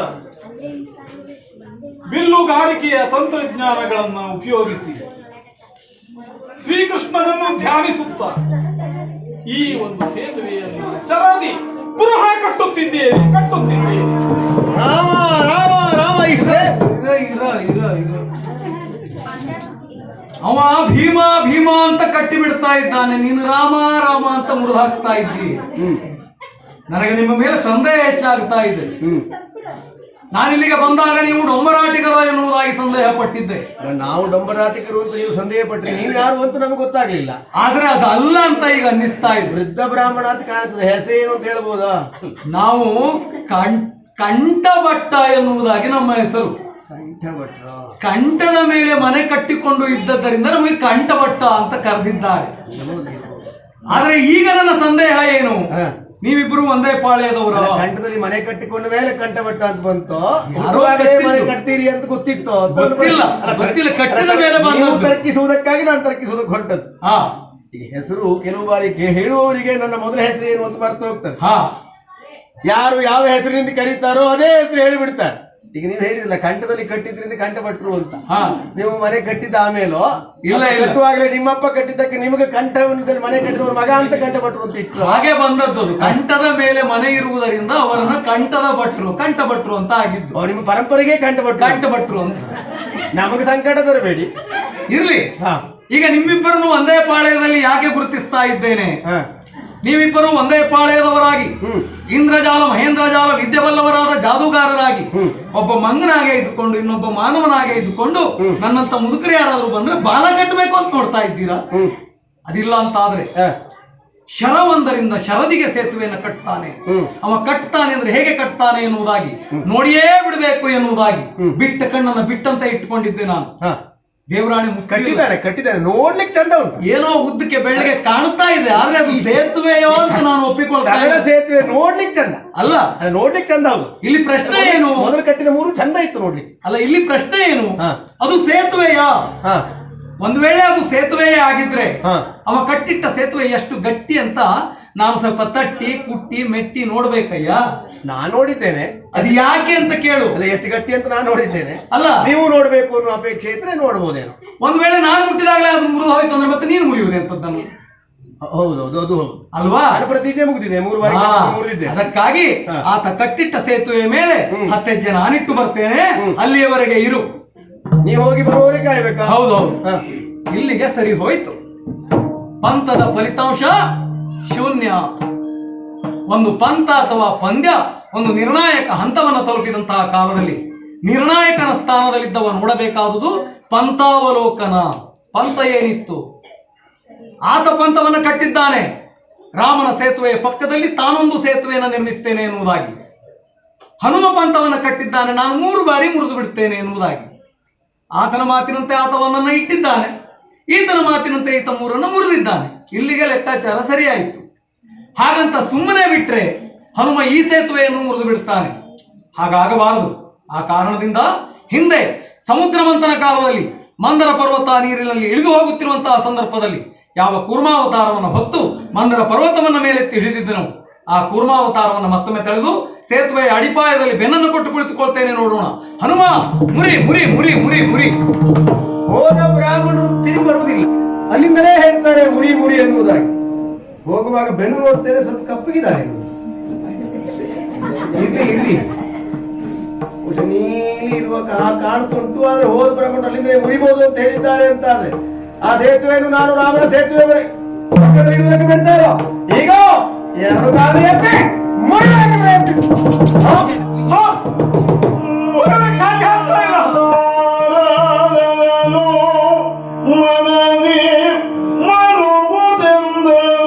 ಸಮೀರ ವರ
ಬಂದ ವೃದ್ಧ ಬ್ರಾಹ್ಮಣರ ಸಮೀಪದಲ್ಲಿ ಮುರಿಯುತ್ತಾನೆ ಅಂತ ಹೇಳಿದವರು ನಾನು. ರಾಮ ಸೇತುವೆಯ ಪಕ್ಕದಲ್ಲಿ ಪ್ರತಿಯಾಗಿ ಕಟ್ಟಿದ ಸೇತುವೆಯನ್ನು ಮುರಿಯುವುದಕ್ಕಾಗಿ ತೆಗೆದರೆ ಮುರಿಯುವುದಿಲ್ಲ. ಇಲ್ಲ, ಅವರ ಸಾಮರ್ಥ್ಯವನ್ನು ಹಾಕಿ ಕೊಟ್ಟಿದ್ರು, ಮುರಿಯುತ್ತಾ ಇಲ್ಲ. ರಾಮ ಸೇತುವೆಯನ್ನು ಭಂಗಿಸುವ, ಅದನ್ನು ಅವಮಾನ ಮಾಡುವ ಸೇತುವೆಯನ್ನು ಮುರಿಯುವುದಕ್ಕೆ ಸಾಧ್ಯ ಆಗ್ತಾ ಇಲ್ಲ ಅಂತಾನೆ. ಆದರೆ ರಾಮ ಭಕ್ತನನ್ನು ಅಂತ ಬಿರುದು ಹೋಯಿತೆ. ಹನುಮಂತನಿಗಿರುವ ಅಸ್ತಿತ್ವ ಏನು? ಇವತ್ತು ಲೋಕದಲ್ಲಿ ಹನುಮಂತನ ಕುರಿತಾಗಿ ಲೋಕದ ಜನರು ಆಡುವ ಮಾತೇನು ಅಲ್ಲ. ರಾಮನ ಸೇವೆ ಮಾಡಿದಾಗಲೂ ಜನರು ನನ್ನನ್ನು ಗುರುತಿಸಿದ್ದೇನೆ. ರಾಮ ಭಕ್ತ ಹನುಮ, ರಾಮದಾಸ ಹನುಮ. ರಾಮದಾಸರ ದಾಸತ್ವವೇ ಇಲ್ಲದಂತಾಗುವಂತಹ ಸ್ಥಿತಿ ಬಂದಲ್ಲ. ರಾಮ, ರಘುರಾಮ, ಶ್ರೀರಾಮ, ಯಾವ ಅಪರಾಧ ಮಾಡಿದ್ದೇನೆ ಅಂತ ಈ ಶಿಕ್ಷೆಯನ್ನು ಕೊಡ್ತಾ ಇದ್ದೀಯ? ರಾಮ ಸೇವೆಯನ್ನು ಮಾಡುವಾಗ ವಜ್ರ ಶರೀರಿಯಾಗಿ ಅಣಿಮ ಗರಿಮ ನಗಿಮ ಮಹಿಮ ವಶಿತ್ವ ಪ್ರಾಗಮ್ಯ ಎನ್ನುವಂತ ಅಷ್ಟ ಸಿದ್ಧಿಗಳನ್ನು ಹೊಂದಿ ದುರುಳಾದಂತಹ ರಾಕ್ಷಸರಾದಂತಹ ರಾವಣನ ಲಂಕೆಗೆ ಹಾರುವುದಕ್ಕೆ ಶಕ್ತಿಶಾಲಿಯಾದಂತಹ ಶರೀರ. ಆದರೆ ಇಂದು ರಾಮ ಸೇತುವೆಗೆ ಪ್ರತಿಯಾಗಿ ಕಟ್ಟಿದ ಸೇತುವೆಯನ್ನು ಮುರಿಯುವುದಕ್ಕೆ ಸಾಧ್ಯ ಆಗ್ತಾ ಇಲ್ಲ ಅಂತಾದ್ರೆ ಈ ದೇಹವಿದ್ದೇನು ರಾಮನ ಅನುಗ್ರಹಕ್ಕೆ ಪಾತ್ರವಾಗದೆ ಹೋದಂತಹ, ರಾಮನ ಕಾರ್ಯವನ್ನು ಅವಮಾನಿಸುವ ಅಲ್ಲ, ರಾಮ ಮಾಡಿಸಿದ ಕಾರ್ಯವನ್ನು ಮಾಡುವಂತಹ ಈ ಸೇತುವೆಯನ್ನು ಮುರಿಯುವುದಕ್ಕೆ ಸಾಧ್ಯ ಆಗುವುದಿಲ್ಲ ಅಂತಾದ್ರೆ ಈ ಶರೀರ ಇದ್ದೇನು ರಾಮ ಭಕ್ತನಲ್ಲದೆ ಹನುಮ ಬದುಕುವುದಕ್ಕೆ ಸಾಧ್ಯ ಇಲ್ಲ. ಹನುಮನ ಅಸ್ತಿತ್ವ ಇರುವುದು ರಾಮನ ಭಕ್ತಿಯಲ್ಲಿ. ರಾಮನ ಭಕ್ತರಾದ್ರಿದಲ್ವೋ ಲೋಕದಲ್ಲಿ ನನ್ನನ್ನು ಕುರಿತಾಗಿ ಜನರಾಡುವುದು. ಬುದ್ಧಿರ್ ಬಲಂ ಯಶೋ ಧೈರ್ಯಂ ನಿರ್ಭಯತ್ವಂ ಅರೋಗತ ಅಜಾಡ್ಯಂ ವಾಕ್ಪಟುತ್ವಂಚ ಹನುಮತ್ ಸ್ಮರಣಾರ್ಥವೇ ತತ್ತ ಲೋಕದಲ್ಲಿ ಹೇಳ್ತಾರಂತೆ. ಬುದ್ಧಿ ಬರ್ತದೆ, ಬಲ ಬರ್ತದೆ, ಅನಾರೋಗ್ಯವು ನೀವು ನಿವಾರಣೆ ಆಗ್ತದೆ, ಧೈರ್ಯ ಬರ್ತದೆ, ಸ್ಥೈರ್ಯ ಬರ್ತದೆ, ಸಕಲವು ಸಿದ್ಧಿ ಆಗ್ತದೆ ಎನ್ನುವುದಾಗಿ ನನ್ನನ್ನು ಕುರಿತು ಹೇಳಿದರು. ಯಾಕೆ ಹೇಳಿದರು? ರಾಮನ ಭಕ್ತ ಹನುಮ, ರಾಮನ ಭಕ್ತನೆನ್ನುವ ಬಿರುದೇ ಹೋಯಿತು ಅಂತಾದ್ರೆ ಇನ್ನು ನಾನು ಬದುಕುವುದಿಲ್ಲ. ಈ ಶರೀರ ನನಗೆ ಬೇಕಾಗಿಲ್ಲ. ಈಗ ಈಗ ಈಗ ಈ ಶರೀರವನ್ನು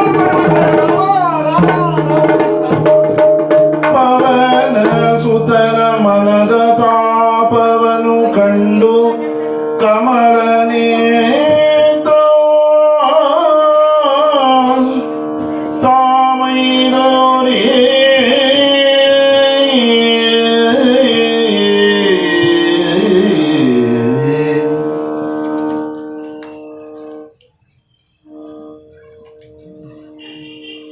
ನನ್ನ ಆಪ್ತ ಸಖ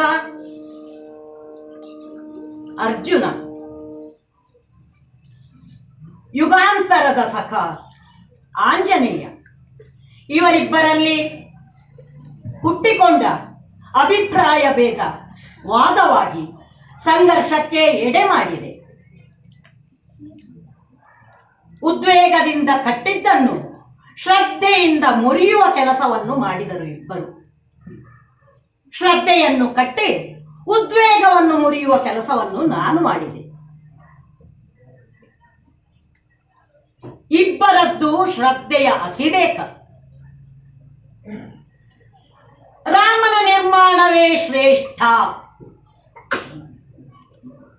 ಅವನ ನಿರ್ಮಾಣದ ಎದುರು ನವ ನಿರ್ಮಾಣವೊಂದು ನಡೆಯಲೇ ಕೂಡದು. ಒಂದು ವೇಳೆ ನಡೆದಿದ್ದೇ ಆದರೆ ಅದನ್ನು ಖಂಡಿಸುತ್ತೇನೆ ಎನ್ನುವ ಧೋರಣೆ ಹನುಮನದ್ದು. ತಾನು ಅಪ್ರತಿಮ ಧನುರ್ಧರ.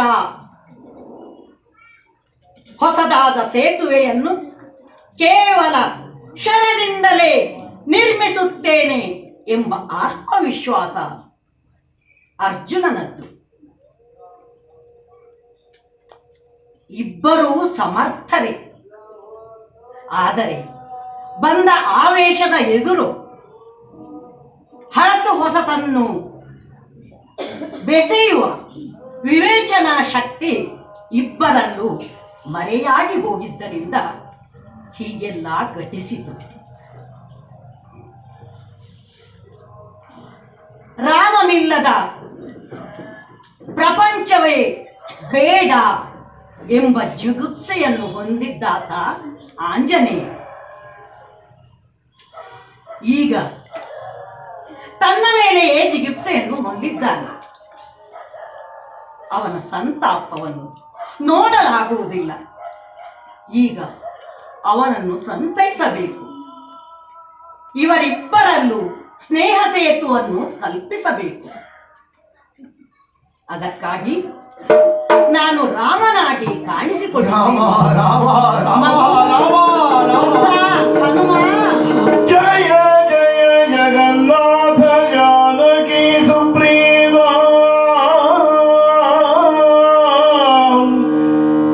ಜಯ ರಘುಕುಲಾಧ್ಯಕ್ಷ ರಾಕ್ಷಸ ಕುಲ ವಿಪಕ್ಷ ಜಯ ಜಯ ಸುರಾಧೀಶ ಸೂರ್ಯ ಶತ ಸಂತೋಷ ಜಯ ಘನಶ್ಯಾಮ ರಾಮ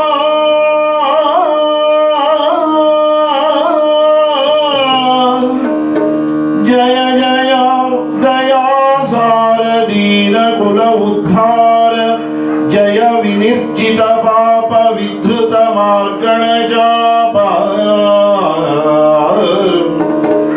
ಜಯ ಜಯ ಚಿದಾಭಾಸ ಚಿನ್ಮಯ ಚಿದಾಕಾಶ ಜಯ ತೆಂದನ ಹನುಮಾನ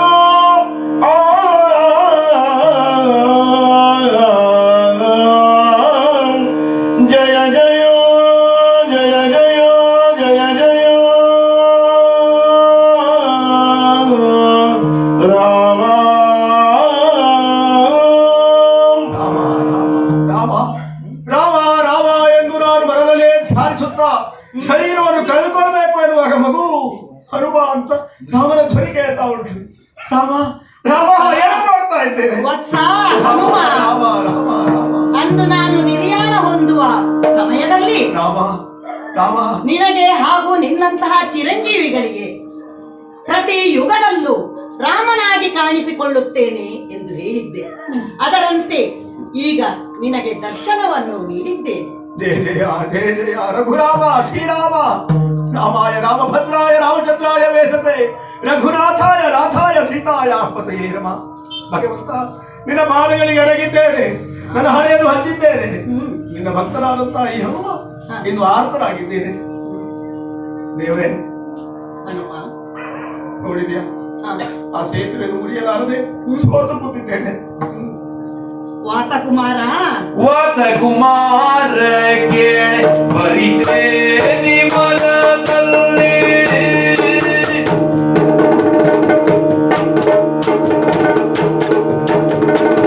ವಾತ ಕುಮಾರ ಕೇಳ ಬರಿತೇನಿ ಮನದಲ್ಲಿ ಸೋತೆನೆಂದೆಣಿಸದಿರೋ ನೀ ಮನದಲ್ಲಿ ಸೋತೆನೆಂದೆಣಿಸದಿರೋ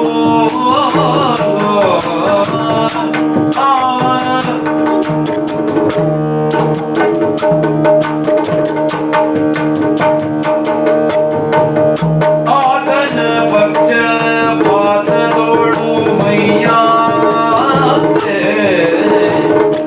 ಆತನ ಪಕ್ಷ ಪಾತದೋಡು ಮೈಯಾತೇನ ಸೇತು ಬೇಗಿದು ದಿಟವೋ ಸೇತು ಬೇಗಿದು ದಿಟವೋ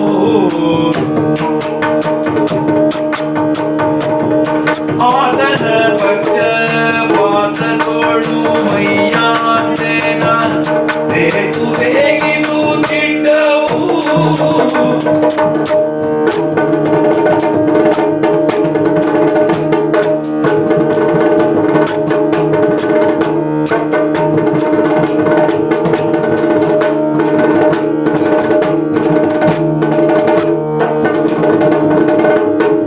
ಆತನ ಪಕ್ಷ ಪಾದದೊಳು ಮಯಾತೆನ ಸೇತು ಬೇಗಿದು ದಿಟವೋ ಸೇತು ಬೇಗಿದು ದಿಟವೋ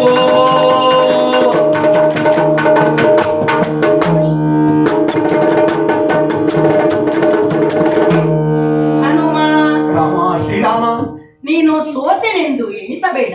ಆ, ನೀನು ಯಾವ ಅಪರಾಧವನ್ನು ಮಾಡಲಿಲ್ಲ. ಆ, ನೀನು ಸೇತುವೆಯನ್ನು ಮುರಿಯಲಾಗದ್ದಕ್ಕೆ ಆ, ಅರ್ಜುನನು ಕಾರಣನಲ್ಲ. ಆ. ನಾನು ಅರ್ಜುನನನ್ನು ಉಳಿಸಿಕೊಳ್ಳುವುದಕ್ಕಾಗಿ ಆತನ ಪಕ್ಷಪಾತಿಯಾಗಿ ಕೂರ್ಮಾವತಾರದಿಂದ ಸೇತುವೆಗೆ ನನ್ನ ಬೆನ್ನನ್ನು ಆಧಾರವಾಗಿ ಕೊಟ್ಟಿದ್ದರಿಂದ ನಿನಗೆ ಸೇತುವೆಯನ್ನು ಮುರಿಯಲಾಗಲಿಲ್ಲಪ್ಪ. ದೇವರೇ, ನೀನು ಸೋತದ್ದು ಅರ್ಜುನನಿಗಲ್ಲ, ನನ್ನ ಬಲಕ್ಕೆ ಸೋತೆ ಹನುಮ. ನೋಯದಿರು. ಈ ಹನುಮನನ್ನು ಸೋಲಿಸುವುದಕ್ಕಾಗಿ ಸೇತುವೆ ಕೆಳಗೆ ಕೂರ್ಮನಾಗಿ ಹೋದೆಯೋ? ಹೌದು ಹನುಮ. ಯಾಕೆ ದೇವರೇ, ಹನುಮನ ಮೇಲೆ ಯಾಕೆ ಕೋಪ, ಅರ್ಜುನನ ಮೇಲೆ ಯಾಕೆ ಪ್ರೀತಿ? ಹನುಮ, ಈಗ ಕೃಷ್ಣಾವತಾರ ನಡೆದಿದೆ. ಈಗ ಕೃಷ್ಣಾವತಾರದಿ ಬಂದೋ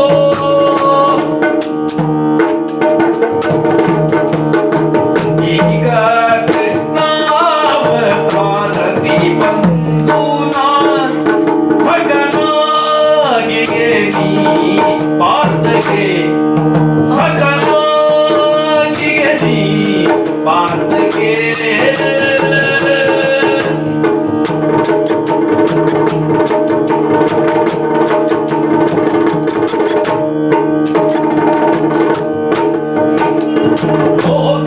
ಹೋಗನಲ್ಲಿವನು ನಿನ್ನಂತೆ ಭಕ್ತನು ಲೋಕನಲ್ಲಿವನು ನಿನ್ನಂತೆ ಭಕ್ತನು ಹೇಗೆ ಬಿಟ್ಟಿಗೆ ನೀತನ ಹನುಮ, ದೇವ, ಸಜ್ಜನರ ಸಂರಕ್ಷಣೆಗಾಗಿ ದುಷ್ಟರನ್ನು ಶಿಕ್ಷಿಸಿ ಧರ್ಮವನ್ನು ಸ್ಥಾಪಿಸುವುದಕ್ಕಾಗಿ ನಾನು ಪ್ರತಿ ಯುಗದಲ್ಲೂ ಅವತರಿಸುವೆನೆಂಬುದು ನಿನಗೆ ತಿಳಿದಿದೆಯಷ್ಟೇ. ಅಂದು ನಾವೆಲ್ಲ ಹಾಗೆ ಪರಿಭಾವಿಸಿದವು. ದುಷ್ಟ ರಾವಣನು ಕೊಲ್ಲುವುದಕ್ಕಾಗಿ ವೈಕುಂಠದಿಂದ ನಾರಾಯಣನೇ ರಾಮನಾಗಿ ಇಳಿದಿದ್ದಾನೆ ಎನ್ನುವುದಾಗಿ. ಹೌದು.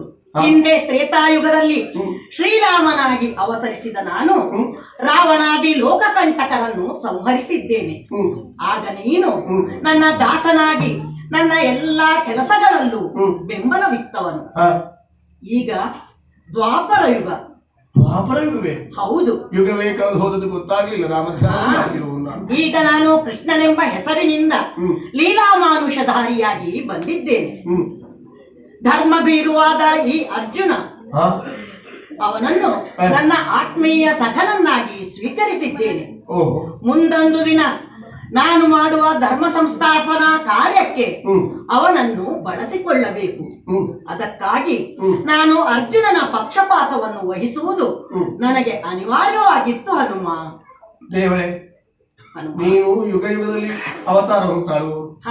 ಈ ಯುಗದಲ್ಲಿ ನಿನಗೆ ಅರ್ಜುನ ಸಿಕ್ಕಿದ.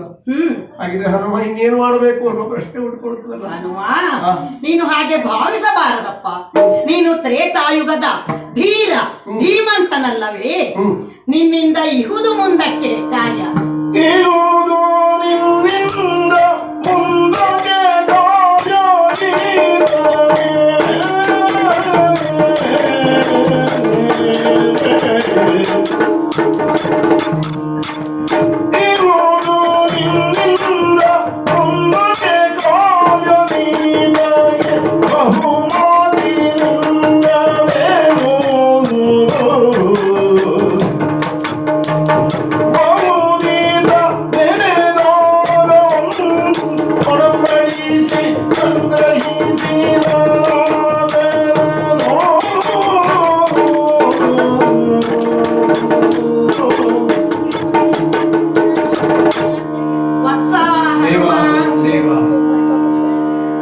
ನಾನು ಸೋತೆ, ಅರ್ಜುನನ ದಾಸನಾದೆ ಎಂದು ನೋಯಬೇಡ. ದುಷ್ಟರನ್ನು ಈ ಭರತಖಂಡದಲ್ಲಿ ಶಿಕ್ಷಿಸುವುದಕ್ಕಾಗಿ ಈ ಅರ್ಜುನನು ಸೇರಿದಂತೆ ಪಾಂಡವರೈವರನ್ನು ಬಳಸಿಕೊಳ್ಳುವ ಸಂಕಲ್ಪ ನನ್ನದು. ಚಿರಂಜೀವಿಯಾದ ನಿನ್ನ ಅವಶ್ಯಕತೆಯು ಈ ದ್ವಾಪರಕ್ಕಿದೆ. ಅದಕ್ಕಾಗಿ ಉತ್ತರದ ಎತ್ತರದಲ್ಲಿದ್ದ ನಿನ್ನನ್ನು ನಾರದರ ಮೂಲಕ ದಕ್ಷಿಣದ ಈ ತುತ್ತ ತುದಿಗೆ ಕರೆಸಿಕೊಂಡವನು ನಾನೇ. ಹನುಮ, ರಾಮನ ಧ್ಯಾನ ಮಾಡುವುದಕ್ಕೆ ರಾಮ ಸೇತುವೆ ಮುಂಭಾಗದಲ್ಲಿ ಕುಳಿತುಕೊಳ್ಳುವುದು ಉಳಿತು ಅಂತ ನಾನು ಕುಳಿತುಕೊಂಡೆ. ಇಲ್ಲ ಹನುಮ, ನಿನ್ನ ಕಾರ್ಯವಿನ್ನೂ ಮುಗಿದಿಲ್ಲ. ಈ ದ್ವಾಪರಕ್ಕೂ ನಿನ್ನ ಅವಶ್ಯಕತೆ ಇದೆ. ಅರ್ಜುನನು ನೆನೆದಾಗ ನೀನು ಬಂದು ಅವನ ಕಾರ್ಯಗಳಿಗೆ ನೆರವಾಗಬೇಕು ಹನುಮ. ಯುಗ ಯುಗಗಳಲ್ಲಿ ದರ್ಶನವನ್ನು ಕೊಡ್ತೇನೆ ಅಂತ ಹೇಳಿದಿ. ಹೌದು, ನನಗೆ ದರ್ಶನವನ್ನು ಕೊಟ್ಟಿದ್ದು ಮಾತ್ರ ಅಲ್ಲ, ಅಲ್ಲ ಈ ಯುಗದಲ್ಲಿ ನನ್ನಿಂದ ಕಾರ್ಯ ಆಗ್ಬೇಕು ಅಂತ ಹೇಳ್ತಾ ಇದ್ದೆ. ಹೌದು ಹನುಮ, ನಿನ್ನಿಂದ ಬಹಳಷ್ಟು ಕಾರ್ಯಗಳು ಆಗಬೇಕಿದೆ. ಈ ಶರಸೇತು ಬಂಧದ ಮೂಲಕ ನಿಮ್ಮಿಬ್ಬರಲ್ಲಿ ಸ್ನೇಹ ಸೇತುವನ್ನು ಬೆಸೆದಿದ್ದೇನೆ. ನಾನು ಅರ್ಜುನನಿಗೆ ಜೊತೆ ಆಗಬೇಕು. ಹೌದು, ಅವನಿಂದಾಗಲಿ ಅಥವಾ ಯಾರಿಂದಲೇ ಆಗಲಿ ನಿನ್ನ ಮಾನಹಾನಿಯಾಗುವ ವಿಚಾರವೇ ಇಲ್ಲಿಲ್ಲ. ನೀವಿಬ್ಬರೂ ನನ್ನ ಆಪ್ತ ಸಖರಾಗಿದ್ದೀರಿ. ನಾನು ಮಾನ ಸನ್ಮಾನವನ್ನು ಬಯಸುವುದಲ್ಲ ದೇವರು. ಹೌದು, ರಾಮನ ಭಕ್ತ ಹೌದು ಅಂತ ಮೇಲೆ ಮತ್ತೆ ಬೇಕಾಗಿಲ್ಲ. ನಿನ್ನ ರಾಮನೇ ಕೃಷ್ಣನಾಗಿ ಬಂದಿದ್ದೇನೆ. ಅರ್ಜುನ, ಹಿರಿಯನಲ್ಲಿ ಕ್ಷಮೆಯನ್ನು ಯಾಚಿಸು. ನೀನು ತೀರ್ಥಯಾತ್ರೆಯನ್ನು ಮುಗಿಸಿ ಬರುವಾಗ ದ್ವಾರಕೆಗೆ ಬಾ. ನಿನ್ನ ಬದುಕಿಗೆ ಕಲ್ಯಾಣವನ್ನು ಕಲ್ಪಿಸುತ್ತೇನೆ. ಲೋಕಕ್ಕೆ ಮಂಗಳವಾಗಲಿ. ಅರ್ಜುನ, ಕೇಳಯ್ಯ ಕೇಳಯ್ಯ. ವೀರ ಕೇಳಯ್ಯ ನಿನ್ನಯ ಸತ್ವಾರಿಯದೆ ಪೌರುಷವನು ಬೇಡೆ ಬರಿದೆ, ಪೌರುಷವನು ಬೇಡೆ ಬರಿದೆ. ಆರಾಧನುಂಟೆ ನಿನ್ನನು ಗೆಲ್ಲುವವರು ಪ್ರನಾಗಕ ನರಭುಜಂಗರಲ್ಲಿ. ವೀರ ಹನುಮ, ಸಂತಸ ಆಯಿತು. ಈ ಸೇತುವೆಯ ಮುಂಭಾಗದಲ್ಲಿ ಜಪಿಸುತ್ತಿರುವಂತಹ ನನ್ನನ್ನು ತಡೆದು ಮಾತನಾಡಿಸುವುದಕ್ಕೆ ಒಂದು ದಿವ್ಯ ತೇಜಸ್ಸೇ ಇರಬೇಕು ಅಂತ ಭಾವಿಸಿದ್ದೆ. ಆದರೆ ನಿನ್ನ ಮಾತಿನ ಮಧ್ಯದಲ್ಲಿ ಅಹಂಭಾವ ಬಂದದ್ರಿಂದ ನಾನು ನಿನಗೆ ವಿರೋಧ ಮಾಡಬೇಕಾಯಿತು. ಅಯ್ಯ, ಕೃಷ್ಣನಾಗಿ ಅವತಾರ ತಾಳಿದಂತಹ ರಾಮದೇವರ ಆಜ್ಞೆ ಉಂಟು ಇವನ ಜೊತೆಯಾಗಿರುವಂತೆ. ಹಾಗೆಂದು ಕೃಷ್ಣದೇವರ ಅನುಗ್ರಹ ಇರುವಾಗ ನಾನು ನಿನಗೇನು ಮಾಡಬೇಕಾಗುತ್ತಿಲ್ಲ. ಆದರೂ ನೀನು ನೆನೆಸಿಕೊಂಡಾಗ ನಿನ್ನ ಜೊತೆ ಆಗುತ್ತೇನೆ. ನಿನ್ನ ಕೇತನವಾಗಿ ರಥದ ಮೇಲೆ ನಾನೇ ಇದ್ದು ನಿನ್ನ ಗೆಲುವಿಗೆ ಕಾರಣನಾಗ್ತೇನೆ. ವೀರನಾದಂತಹ ನೀನು ಕೃಷ್ಣನ ಕಾರ್ಯದಲ್ಲಿ ಜೊತೆಯಾಗ್ತಿ ಎನ್ನುವಾಗ, ನಿನ್ನನ್ನೇ ಆಯುಧವಾಗಿಸಿಕೊಂಡು ದುಷ್ಟರನ್ನು ಸಂಹರಿಸ್ತಾನೆ ಎನ್ನುವಾಗ ನಿನಗೆ ಜೊತೆಯಾಗುವುದಕ್ಕೆ ನನಗೂ ಸಂಭ್ರಮ ಉಂಟು. ರಾಮಕಾರ್ಯ ಅಂತಲೇ ಭಾವಿಸ್ತೇನೆ. ನಿನ್ನನ್ನು ಗೆಲ್ಲುವಂತಹ ಯಾರೂ ಇಲ್ಲ ಎನ್ನುವುದನ್ನು ಸಾರ್ತೇನೆ. ನಿನ್ನಿಂದಾಗಿ ಸಕಲ ಲೋಕಗಳಿಗೆ ಮಂಗಲ ಉಂಟಾಗ್ತದೆ. ಭಗವದ್ ಅನುಗ್ರಹ ನಿನ್ನ ಪಾಲಿಗುಂಟು ಅಂತಾದ್ರೆ ನಾನು ನಿನ್ನ ಜೊತೆ ಆಗ್ತೇನೆ. ಲೋಕಕ್ಕೆ ಮಂಗಲವಾಗಲಿ.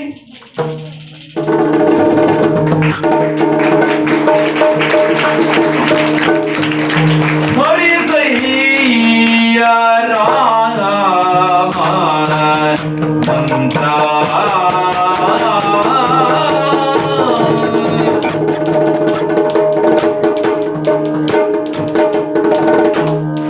ಮರಿದಯ್ಯ ರಾಮ ಮಂತ್ರ, ಮರಿದಯ್ಯ ರಾಮ ಮಂತ್ರ. ನಿನ್ನ ಮರಣ ಭೀತಿಯ ಪರಿಹರಿಸೋ ಮಂತ್ರ.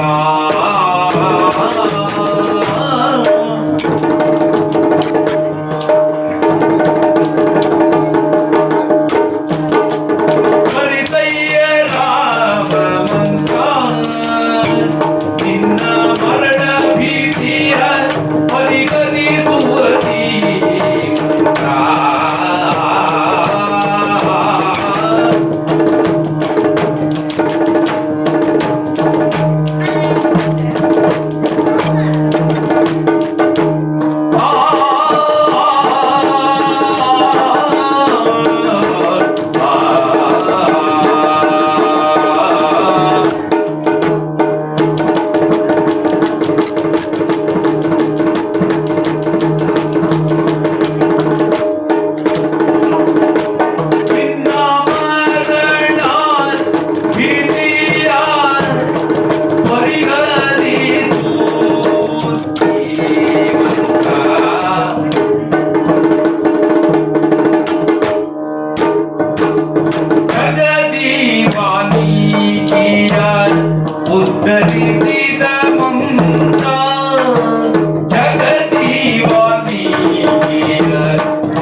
ರಾಮ ಮಂತ್ರ ರಾಮ ಮಂತ್ರ ರಾಮ ಜಯ ರಾಮ ಶ್ರೀರಾಮ ಜಯ ರಾಮ ಶ್ರೀರಾಮ